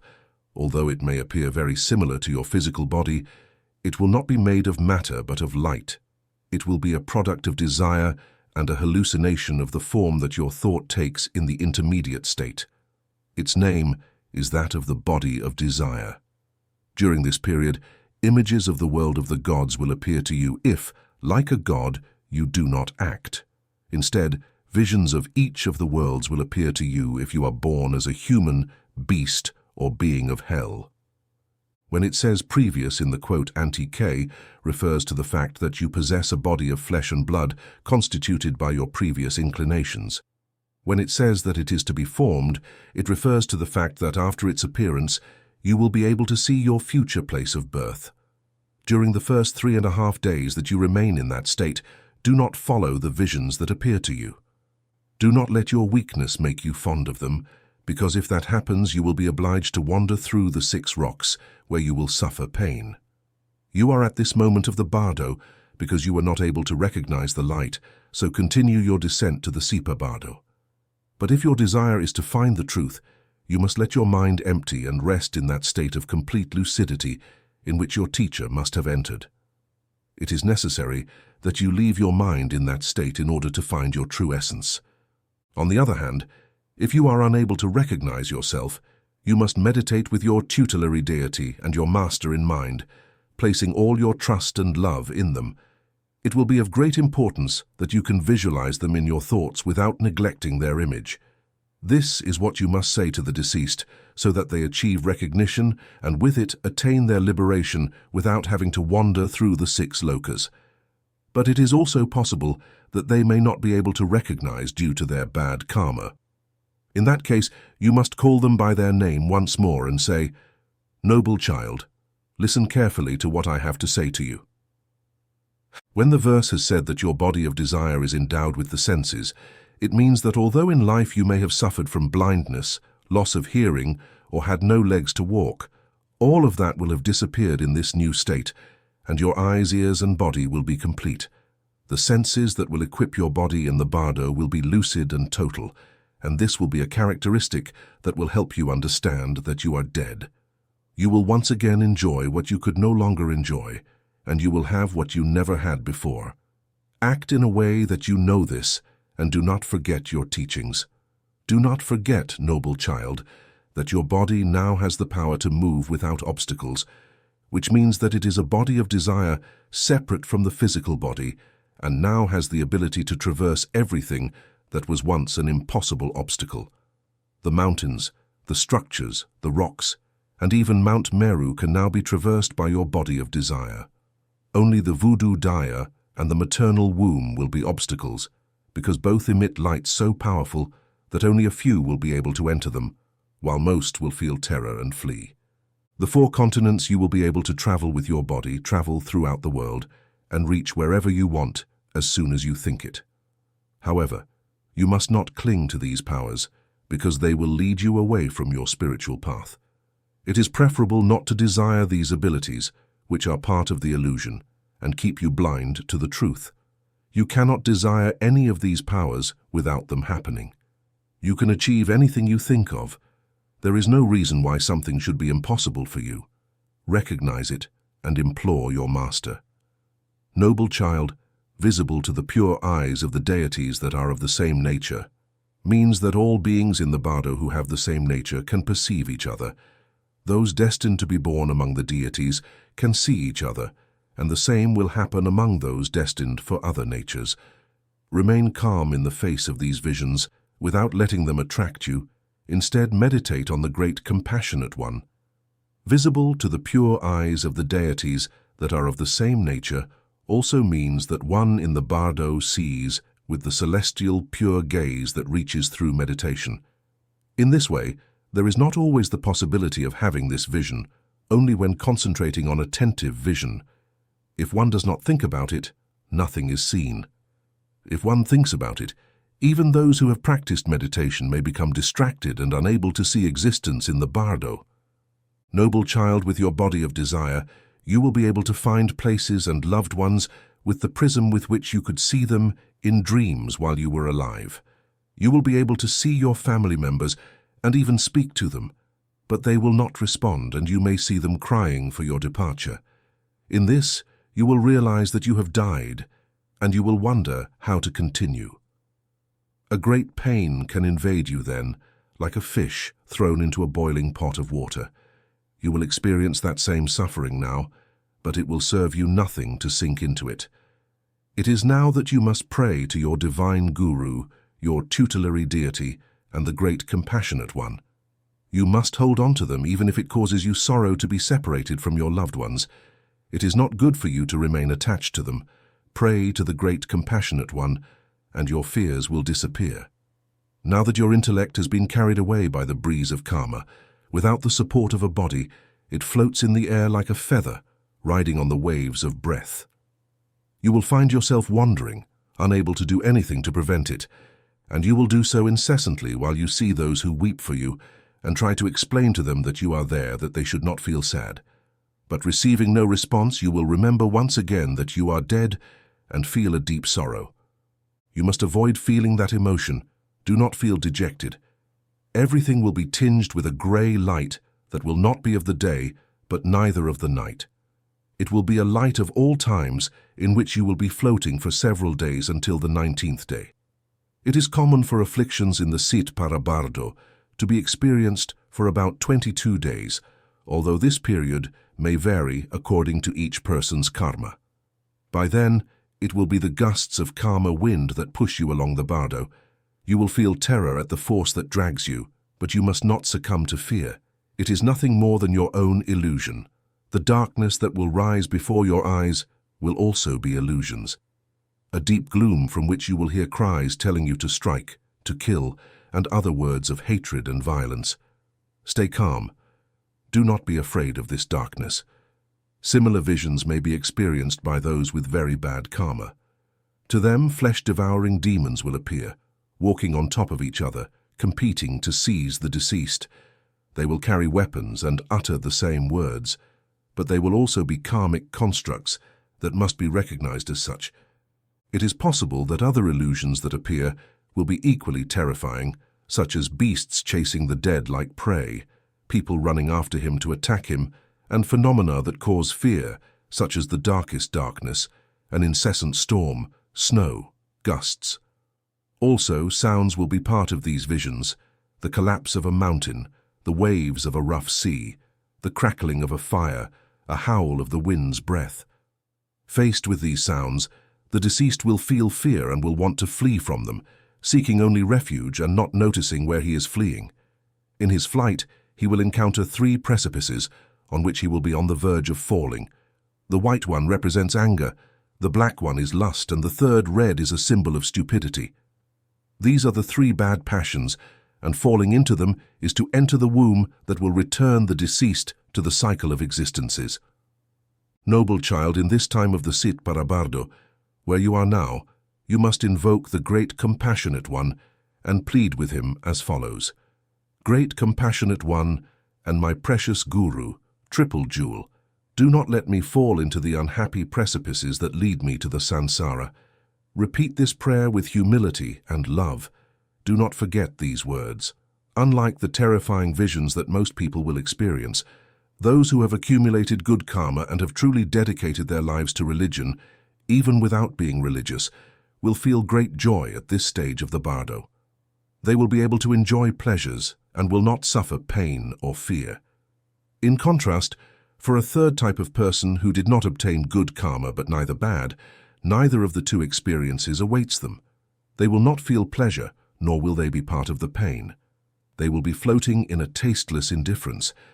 But noble child, whether it is one thing or the other that falls to your lot, whatever pleasure you experience or threat that makes you tremble, do not feel attracted to them. Do not cling to fear, nor should you do so with happiness. You must stay away from attachments and desires, even if what you feel is that indifference that nothing can move. You must remain with your attention fixed on meditation, not letting any thought disturb you, not even the thought that you are meditating. It is very important that you can keep your mind empty without distractions of any kind. Noble child, you may feel the desire to rest on bridges, to stop in temples, or to enter cabins at this time. But no matter how many places in the world you can now access, you will not be able to stay in them for long. Your intellect is now separated from your body, and the inclinations of your karma will lead you this way and that, making you feel confused. As soon as you remember that you are dead, you may feel disheartened again, your heart hardens, and you experience infinite sorrow. Do not cling to a place because you have no other choice but to wander.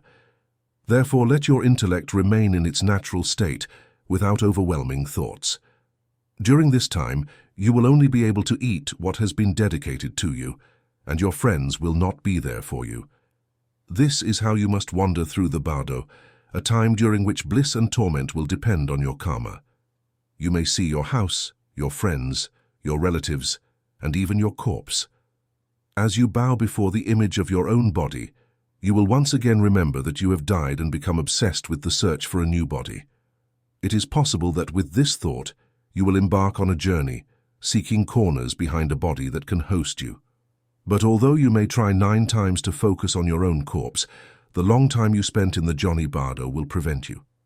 Your body will be decomposed if you died during the summer, or frozen if you died during the winter. It is also possible that you will find it torn apart by birds of prey, or turned to ashes by cremation. Your body may float in the water, or lie beneath dark earth. You cannot return to it, and you will feel so wretched that you will seek shelter in cracks and rocks. This feeling is the disturbance experienced by the deceased during the Bardo whenever the rebirth is sought.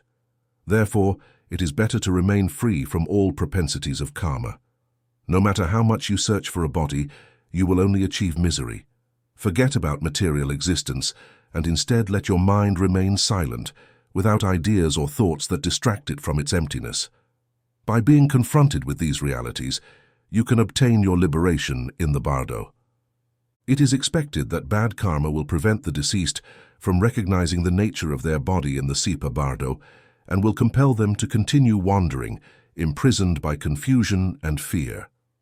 To guide them, it is necessary to call the dead person by their name 3 times and begin by saying, "Noble child, listen carefully to what I have to say to you. Your sufferings have an origin, and it is your own karma. There is no other reason for you to experience the pain, sorrow, terror, and confusion that you are experiencing now than the inclinations of the karma you carry. You must pray to the triple gem to protect you, asking for its guidance. But if you do not do this or do not know how to meditate on the great symbol or on any of the tutelary deities, the white Syrian god who was born alongside you will come to meet you to recount your actions. If you go with white stones, it will be the little black devil, also born alongside you, who will come to account for the bad of your actions with black stones. When you see them coming, fear will engulf you and you will start to tremble. You will want to tell lies to the little black devil, saying that you have never committed any wrong action. But the Lord of Death will intervene.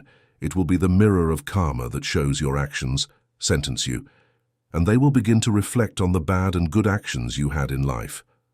The Lord of Death will then take a rope and wrap it around your neck, dragging you violently towards him. Once in his hands, he will decapitate you, tear out your heart and entrails, suck your brain, drink your blood, chew your flesh, and crunch your bones. But you must not fear. No matter how many wounds he inflicts, you cannot die, because you are already dead. All the losses your body suffers will be in vain. Now your body is not made of matter, and will reform as many times as necessary. However, the cuts will make you feel pain and anguish. You must not fear or try to lie. The Lord of Death will be the judge and can see everything about your karma. Lying to him is useless and will only lead to further suffering. In any case, you must remember all the time that there is no way to die again. You are already dead, and nothing can harm you. The torments you suffer, or the tearing apart of your body into 100 pieces, are futile. Your body is made of emptiness, and the lords of death that appear before you are the result of your own intellect. The body of desire that is now yours is built by the propensities of your karma and emptiness, so no emptiness can harm emptiness. It is important to understand and remember that nothing exists in reality. Everything is a product of your consciousness. They are your own visions, the Lord of Death, the little white god, the little black devil, or the buffalo-headed spirit that destroys the Lord of Death. They are all projections of your intellect. Do not forget it. During this stage, you must remember that you are in the intermediate state and act accordingly. It is time for you to speak, and if you do not know how to do it, analyze in detail and very carefully the true nature of what is happening before you. Nothing substantial is part of what terrifies you. It is nothing but a void which is the body of truth. It is not a void of nothingness, but one whose true nature causes you fear. In the face of this void, your intellect shines more brightly in the state of the bliss body. You are now experiencing a state of intellect and modification. the first body where the void is naturally bright and the brightness of empty nature, and both are fused. The power of your intellect shines unobstructed in the emanated body. Noble child, listen carefully. It will be enough for you to recognize the four bodies to attain liberation. Be attentive to this. This is the great difference between Buddhas and the unenlightened. In an instant, one can be a Buddha. But if you become distracted at this moment and let it pass by, there will be no time when you can escape from the swamp of pain. Remember these words. In a moment, a difference is created. In a moment, perfect enlightenment is reached. Understand that all the bardo in which you have been wandering until this moment has challenged you, and you were unable to recognize the nature of its appearances. Your distraction led you to feel terror and continue to descend, fleeing from the threats originating in your own intellect. If you become distracted again at this moment, the compassionate eyes of the body Chamba Ok will disappear, and you will sink into depths from which you will not easily free yourself. Be cautious, and if you could not recognize this before, now is the time to do so and attain your liberation. Next, in the event that the deceased has not received any kind of teaching regarding meditation, the following should be said. Noble child, if you do not know how to meditate, then remember the great compassionate one, the holy ones, the Dharma, and the Buddha. Pray with them, remembering that all the fears and visions that cause you terror are your own tutelary deity, or the great compassionate one. Recall your mystical name, the one you received at your initiation when you were a human being, and remember the name of your teacher. Pronounce them before the Lord of Death even if you succumb in the precipices. Nothing can harm you. Do not fear. Do not feel terror. Often, none of the presentations made to the deceased in front of the deities or the nature of the appearances of the bardo are sufficient. It may be necessary to repeat the reading of each passage several times. For this reason, the deceased must be called by name once more and say, "Noble child, in the moments to come you will feel joy and anguish. Both will appear with deep intensity in your heart, as your good karma or your bad karma elevates you or makes you descend like a catapult. You must be attentive and not cling to any emotion. If your destiny is to be reborn in a higher realm, the vision of that realm will arise upon you. In these days, it is possible that your relatives will sacrifice animals in your honor, celebrate religious ceremonies, and feel the need to be compassionate because of your death. But your still unpurified vision may confuse you. The tributes may make you feel extremely important, and for that reason your rebirth may occur in the lower realms. No matter what your loved ones do, you must not allow those actions to make you feel important. Avoid such feelings by meditating on the love you have for your loved ones. If you experience attachment to the world of the living, either by missing your physical existence or by seeing that your loved ones can enjoy that existence, whether weakness makes you miss the reality of the world or anger towards your relatives for forgetting them, even if you are destined to be born in a higher realm, you may have to be in a lower realm or in the world of unhappy spirits. Furthermore, even if you feel attached to everything that you can no longer experience in the world of the living, there is nothing you can do to return to it. Longing is useless. Be strong, forget about the material world, renounce thinking about those who still remain in the enjoyment of worldly actions.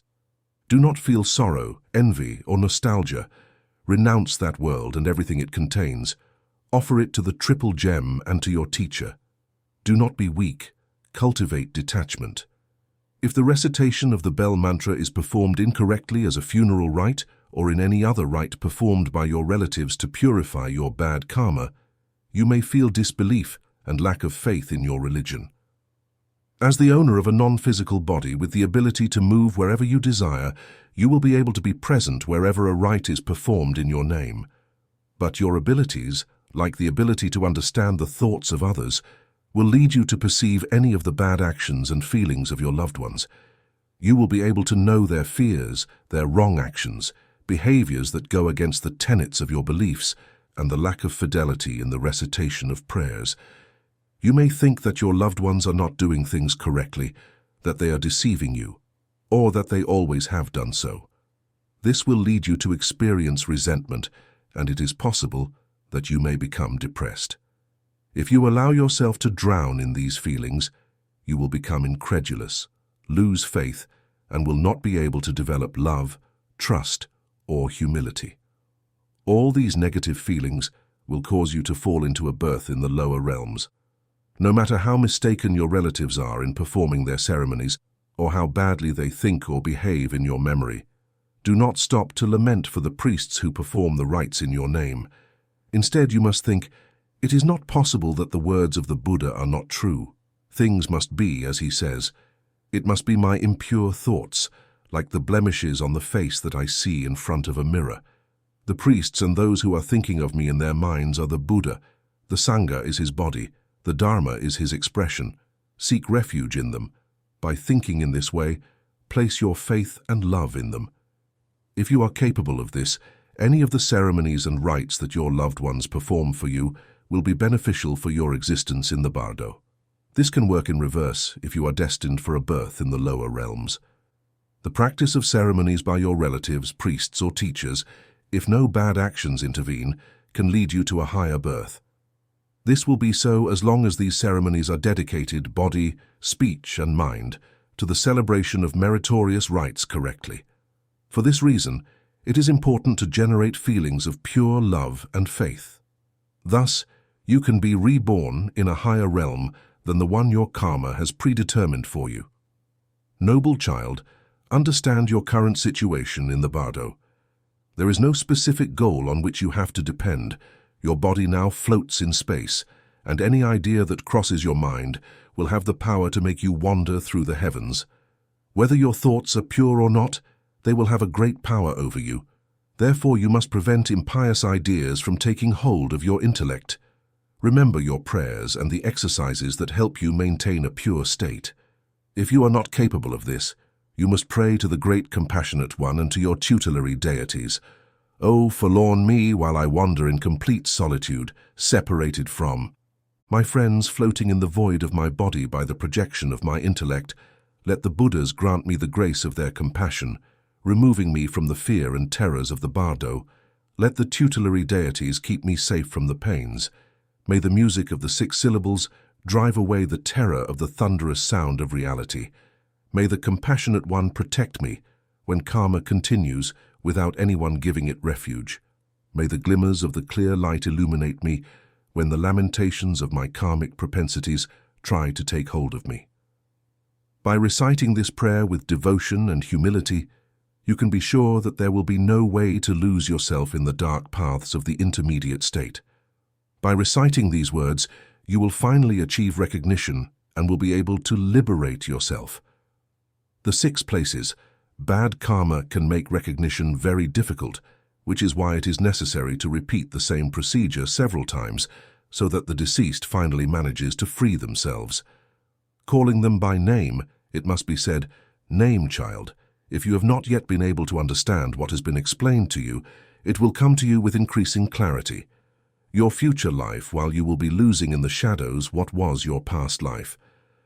You will feel distressed to realize this. You will think that you need another body and will go down in search of it. You will find yourself wandering in space, lost in your desire to find that body that will give you the next life. It will be then that the lights of the 6 places of samsara will come upon you, and of all of them it will be the light of the place of your next birth that you will see shining most strongly. If your will is to know which are the lights you see, listen carefully. The dim white light comes from the realm of others, the divinities. The dim green light comes from the realm of the pretas, the demons. The dim yellow light comes from the realm of humans. The dim blue light comes from the realm of animals. The dim red light comes from the realm of the fritas, the hungry spirits. The dim grey light comes from the realm of hells.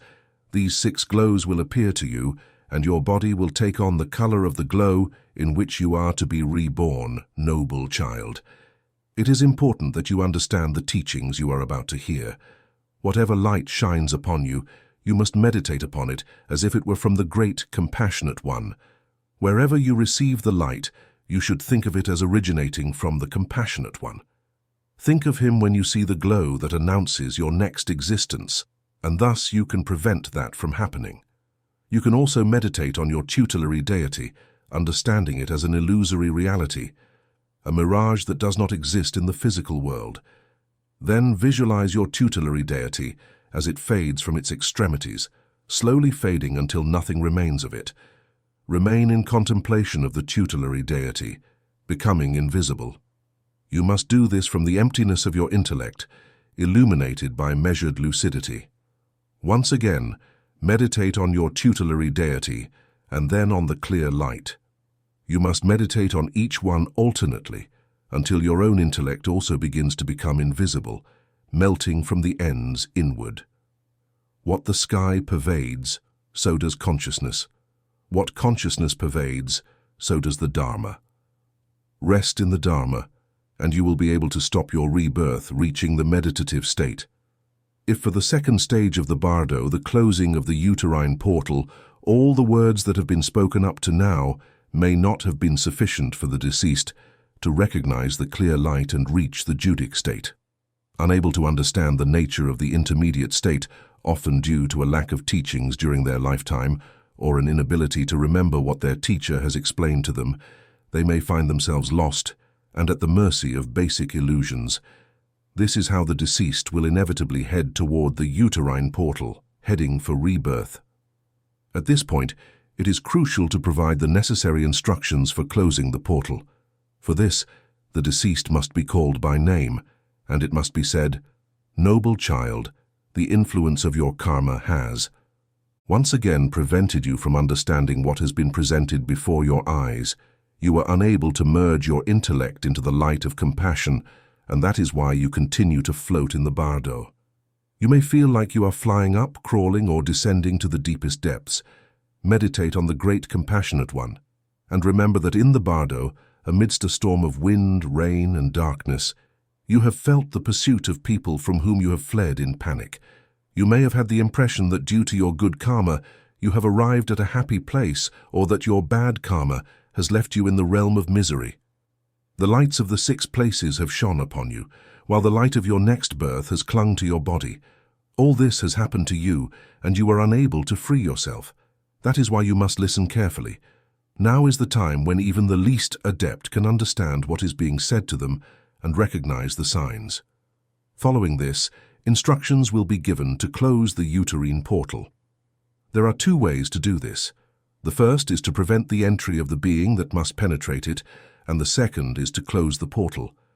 After calling the deceased by name, it must be said, "Noble child, whatever your tutelary deity, you must meditate calmly upon it. Understand it as a moon in the water, a reflection you see but that does not exist. If you lack a tutelary deity, meditate on the great compassionate one or on me. Do it calmly, keeping your focus on this." Think about how the tutelary deity begins to disappear from the extremities and inward, without distracting thoughts. Visualize its fading while the clear light shines in your mind. If you can let your mind abandon all thoughts while your tutelary deity begins to merge, if you can see the clear light shining for you, then you will not enter the uterine portal, and there will be no rebirth for you. But if it was not possible for the deceased to stop their advance towards the uterus, the portal must be closed through the following method. They will be called by their name before saying, "Noble child." If it was not possible to prevent the uterus from calling you, you must close its portal to avoid falling into rebirth. Recite with deep conviction the words I tell you. Woe is me. When the time of the Bardo appears upon my existence, I will focus my attention on a single idea, prolonging the chain of good actions of my karma, closing the uterine portal to prevent the tendencies of bad karma from dragging me to it. The purest love and conviction will be necessary to move away from the portal and meditate on the Father-Mother. You must say this several times, meditating on its meaning. Saying, "Woe is me," when the time of the Bardo appears upon my existence refers to being lost in the Bardo. And you will realize this because you will not be able to see your image reflected in water or mirrors, nor will there be a shadow projecting your body. There is no physical body for you where you are now, and that is the sign that you are in the Bardo. It is important that during your passage through this stage, you do not distract your attention but focus on a single idea. Concentrate on that single thought as if you were directing the gallop of a horse with the reins. Whatever you think and love will become reality. If you think of harmful actions, you will feel drawn to them. Any idea may prevent you from achieving liberation, so you must follow the instructions of the one reading these words of this great whole, or remember the teachings of your teacher, as well as the sacred texts you read while alive. Do not stray from the path of good deeds. It is now when you are on the border between a new existence or ascending towards the light that will liberate you. Any doubt that threatens you at this moment could lead to prolonged suffering. It is now when you must uphold your conviction by meditating on that single purpose, that the good actions of your karma extend towards that goal. The purest love and conviction are necessary, meaning there is no time to lose. You must close the uterine portal. You have 5 ways to do it. Do not forget what is being explained to you. Second closing formula. Noble child, the time has come when you will have visions of copulation. You will see men and women copulating, and you will feel drawn to approach them. But you must not sit. Instead, remain calm in the contemplation of the father and the mother, now transformed into your teacher and your divine mother. Meditate on their multiplied nature, pleading with fervent devotion. It will suffice if you resolve not to be with them, and instead offer the passive gaze of contemplation for the uterine portal to close, and you will not be reborn. But if this is not enough, and you find yourself pushed towards them, then meditate on the divine duality as well as on any tutelary deity or the great compassionate one. Concentrate on these meditations, imploring them to make you worthy of their grace. If you achieve this, the uterine portal will close, and you will be safe. Third closing formula. The portal must have been closed in the closing meditation, but it is possible that it has not, and you continue to be pushed towards the uterus. Then you must carry out this third method. Remember what I have taught you. There are 4 ways in which it is possible to be born. From an egg, from a uterus, miraculously, and due to moisture, as plants do. Being born from an egg and being born from a womb share the same essence. During this stage of the bardo, feeling attracted to visions of couples copulating can lead you to a new existence as a bird, horse, dog, or person. When the destined birth is to be male, then the intellect is enveloped in the emotions of men. The origin of hatred towards the father lies in this moment, as well as jealousy and love for the mother. When the destined birth is to be female, then the intellect is enveloped in the emotions of women. The origin of hatred towards the mother lies in this moment, as well as jealousy and love for the father. Once the deceased enters the path of ether at the precise moment when the ovum and the spermatozoon approach to merge into one, the intellect enjoys the bliss of birth in unity. This is how it fades and awakens within the embryo, still unaware of what form of existence has been assigned to it. They may discover it when the womb opens to let them through, and they find themselves as a dog, ant, worm, or lamb. There is no return from these forms until the next death. They will be born to inhabit the kennel, the pigsty, the ant-hill, the burrow, or the farm, where they will find no words and will be unable to reason. They will suffer the fate of beasts, completely mute, devoid of all elevation, prey to the pain experienced by animals, as well as the brutality of humans. Another possible fate is to wander in the hells, in the world of unhappy spirits, or throughout the 6 places, where a long time of suffering will overcome them. Those who feel attraction to the cycle of existences, as well as those who cannot see the danger it poses, will have no other destiny than to succumb to the sufferings of the samsara. The same fate will befall those who did not receive teachings from a master.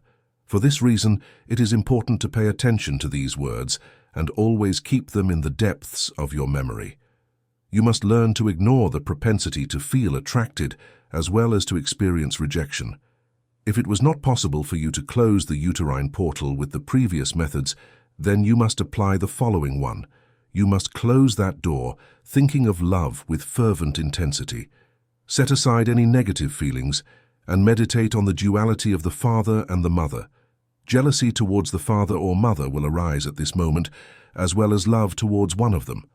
But as soon as you experience this attraction and rejection, you must say the following: "Woe is me and my bad karma.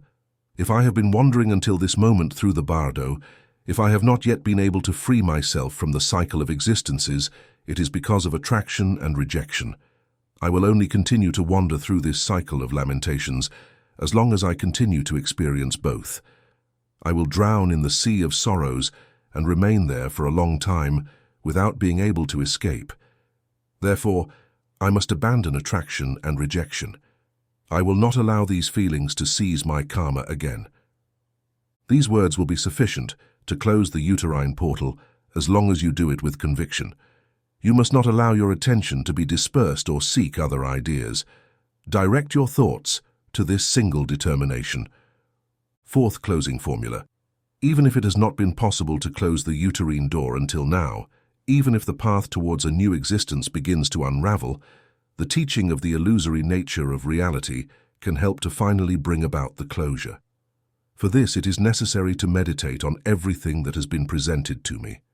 This illusory nature, the storms, the demons, the apparitions, the father-mother, the howl of pain that comes from the darkness. There is no reality in them, only an illusion projected like dreams. By this nature, they do not harm or have the capacity to endure over time. As soon as they appear, they disappear again because what does not exist cannot cling. If it existed, it cannot be touched or harmed by what does not exist. Through the hallucinations of the mind, everything is nothing more than a projection of my own spirit. Even the spirit is nothing but an illusion. If the illusory mind does not exist, then neither can what it generates. I was unable to comprehend this during my passage through the cycle of existences, and I believed that the non-existent truly existed. I stopped to see reality in the unreal, mistakenly believing that the illusion was real. Even now, while I find myself on the threshold of a new rebirth, if I am unable to comprehend the illusory nature of the apparitions, I will once again lose myself in samsara and its sufferings, falling once more into the same cycle and unable to escape it for many years. What I see is what I have seen in dreams.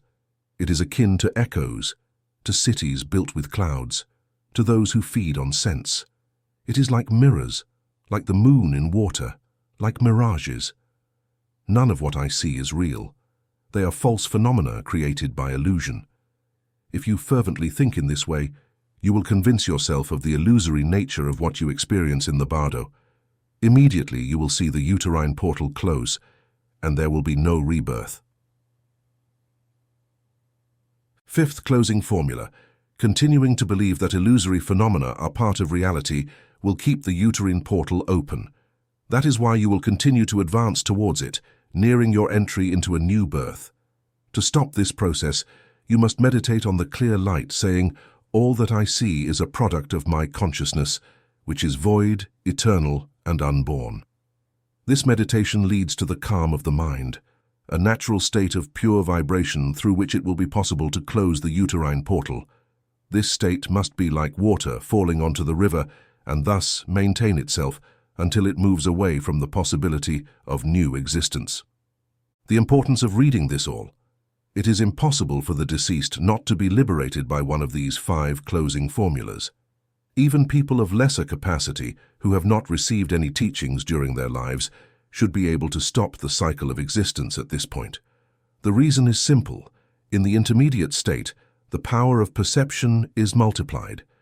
Everything that exists is perceived, remembered, and known by the deceased.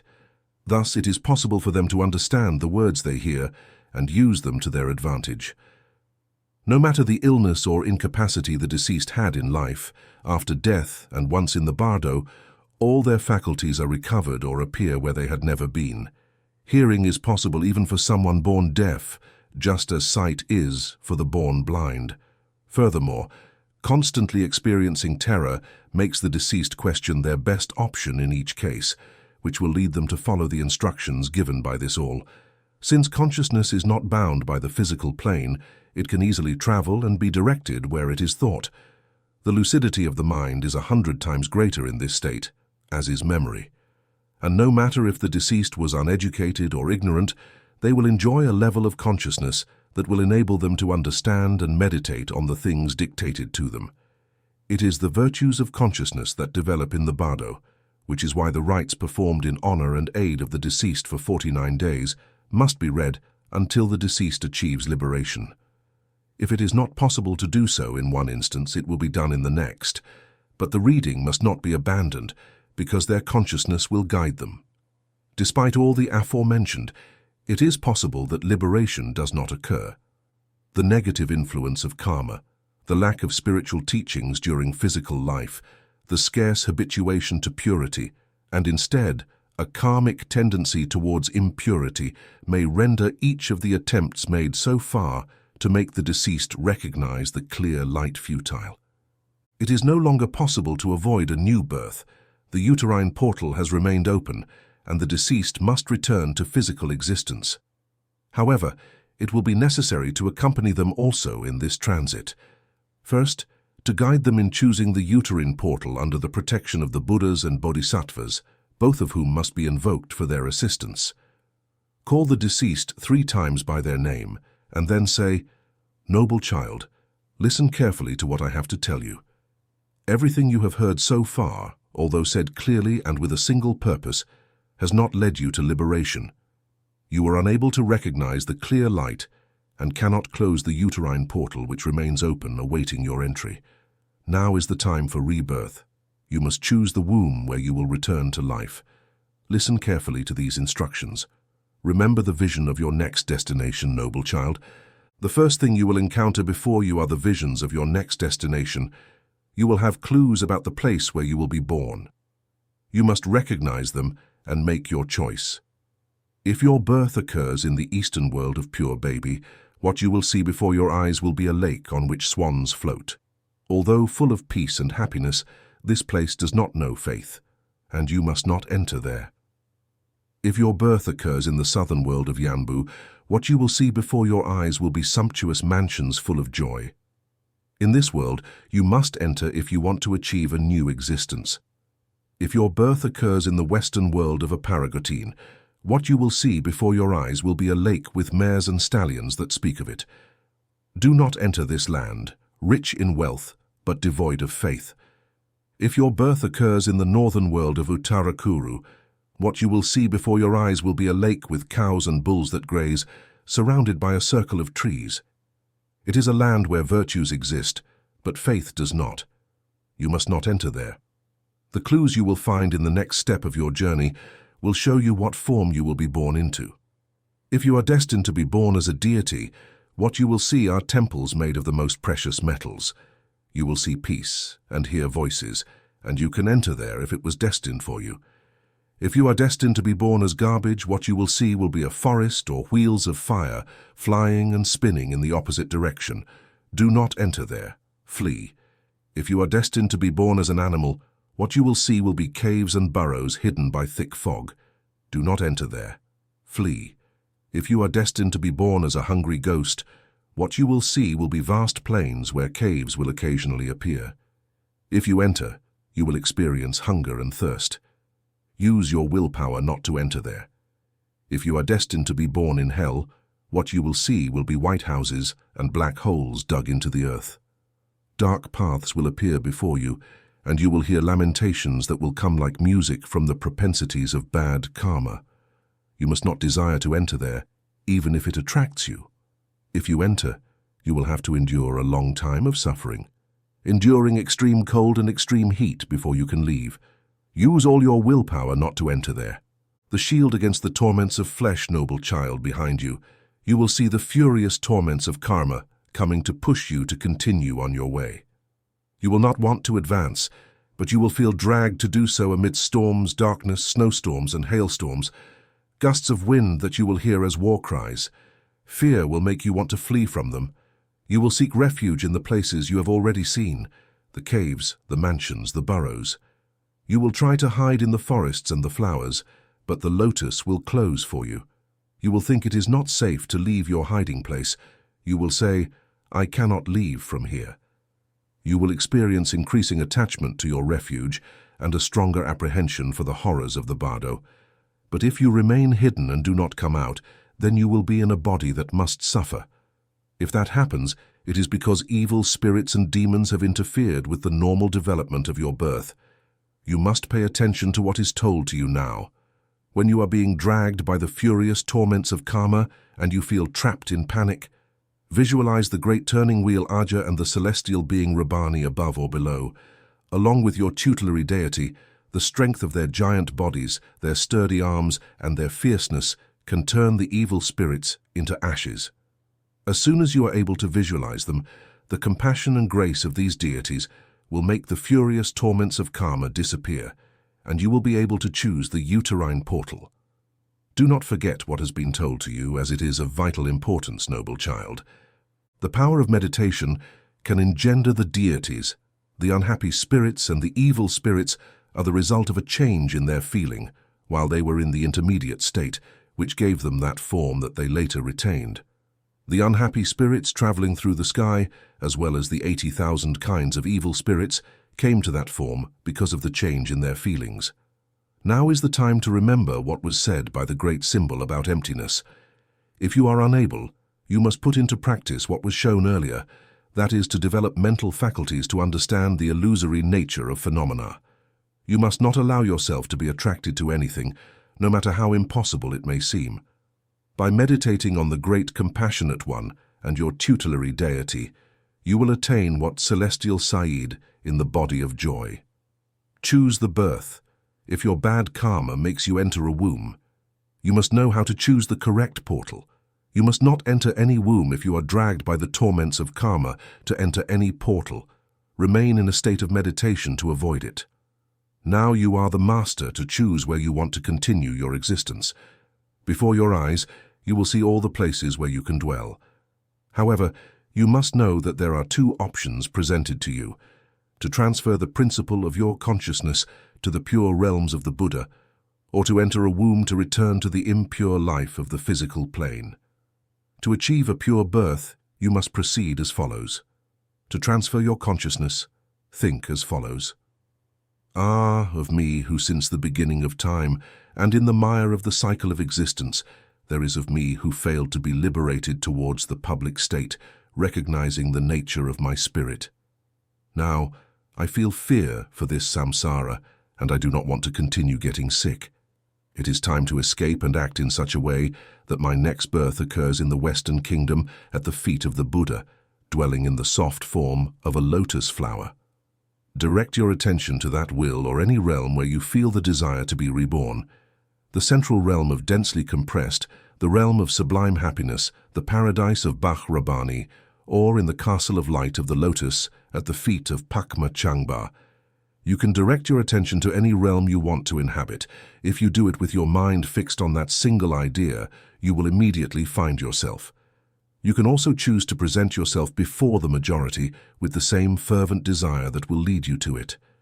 Think, the time has come to leave the bardo and meet with mastery. If you think like this and do it with conviction, you will manage to be reborn within a lotus flower in a pure manner and in the presence of the divine. However, it is possible that the miraculous birth in complete purity cannot be carried out, or that the deceased's desire is to enter a womb to be reborn in an impure manner.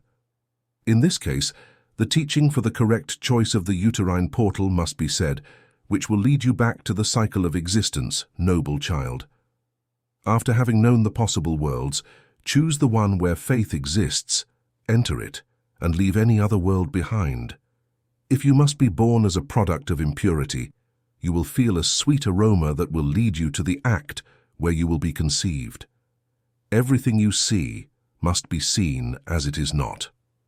If you do not feel attraction or rejection, then you can choose the indicated womb. However, you must direct your attention and your will to make your entrance. Say the following. There is of me who must be born as a king, as a priest, as a strong tree, as the son of an enlightened one, or in a caste of beings from a family full of faith, and my birth will serve for the other beings that exist to benefit from my teachings. Direct your attention to this single purpose, and with deep conviction, go through the uterine portal and enter it. Emit your rays of grace over the womb that will shelter you until you manage to transform it into a divine palace. However, you must remember that your bad karma can lead to error. You may believe that a bad womb is actually a good womb, and you may believe that a good womb is actually a bad womb. To avoid confusion, it will be necessary to handle it as follows. If you see a womb that seems appropriate, do not feel immediately attracted to it. Conversely, if you see a womb that does not seem good to you, do not let rejection appear immediately. Free yourself from the desire to cling to or escape from them. Achieving the state of contemplation is the most difficult of disciplines, and only those who have been able to experience it in life and have received the necessary instructions will be able to set aside these bad tendencies of karma. Faced with the difficulty of abandoning attraction and rejection, the influence of the karma of individuals or a lack of spiritual development will generate in the deceased the search for shelter in the world of beasts. To help the deceased escape this fate, he must be called by his name and asked to listen to the following words. Noble child, listen carefully to what I have to tell you. Due to your inability to eradicate attraction and rejection, and due to your ignorance in the discipline that leads you to choose the appropriate womb, you must invoke the triple gem and take refuge in it, safe from all visions. Ask for the protection of the great compassionate and ERC with conviction, and make yourself strong in your existence in the Bardo. Let go of all attachment to your loved ones. They can no longer do anything for you, and you should focus only on the luminous path of others, or on the yellow path of the light of human beings. Walk towards the sumptuous palaces of precious stone and the lotus forests. These words must be repeated to the deceased 7 times. What follows must be the reading of the prayers, the invocation for Buddhas and Bodhisattvas, the path of good wishes that protects against the terror of the Bardo, the radical verses of the Bardo, and the savior from the ambuscades of the Bardo must also be read. The one who releases through the recitation of mantras must also be read. Finally, the words of the ritual that liberates thanks to propensity must be said. Final words. The reading of this great whole will allow higher beings to achieve the transfer of consciousness at the time of death. They will be able to travel the path of ascension without being forced to wander through the Bardo. Those with inferior spiritual development will be able to recognize the clear light in the Bardo. From there, they will ascend towards liberation. People with even less instruction in faith will find liberation when the wrathful and peaceful deities appear in the next 15 days during the sonic Bardo, and according to each one's karmic propensities. There are many ambushes in any of them. Recognition that leads to light can occur in any of them. However, those with bad karma due to their negative actions will continue their descent until they reach the depths of the SPTP, a Bardo. There will be many opportunities for the deceased to recognize and obtain liberation at this stage. However, those with a very weak connection to their karma may experience such fear that they will wish to die. These people will receive each of the teachings that will guide them when closing the uterine portal, and in case of not achieving it, choosing the womb where they will return to mundane existence. In these teachings, they will learn how to visualize and apply the virtues of the spirit. Even those destined to be reborn as beasts will have their chance to reach a refuge that rescues them from ignorance. These people will be able to obtain a virtual human body in their rebirth. If accompanied by a good teacher on the path, they will own the gifts that will lead them to salvation. If this doctrine is understood during the Bardo, the results of our good karma will become stronger, and they will be like the clogged course of a river that is redirected. Such is the teaching that allows the flow of good deeds. Those who carry bad karma also have possibilities of obtaining their liberation. The reason is very simple. By approaching the wrathful and peaceful deities to welcome them, as well as the Buddhas, demons, and all obstacles, it will be enough to hear these teachings for a modification of perception to occur, leading to the path of freedom. Since there is no physical body to be a hindrance and the mental body is simply stimulated, no matter how far one falls into the Bardo, wherever the deceased is, he will be able to hear and, thanks to his extraordinary capacity, he will have the possibility to perceive and understand in ways that in life he could never have. Thanks to memory and recognition, the intellect can be influenced. These teachings are therefore as useful for the dead as a catapult directing its load towards the horizon it will reach. Thus direct this great whole the path to liberation, and just as a river can drag a huge log that 1,000 men cannot move, this doctrine can lead the spirit where it is not possible to lead it. And just as a rider directs his horse, it makes it stop or gallop. Likewise will the deceased be led on his journey towards liberation. If you then find yourself near the body that has just died, repeat these words with intensity until you see blood and a yellow liquid coming out of the nose. When that happens, all reading will cease.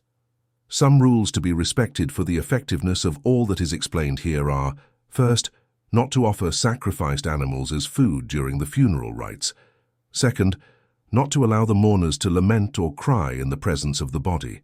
Finally, for their relatives to make donations and acts of charity. There are other ways to guide the deceased on his journey through the Bardo. There are many religious texts.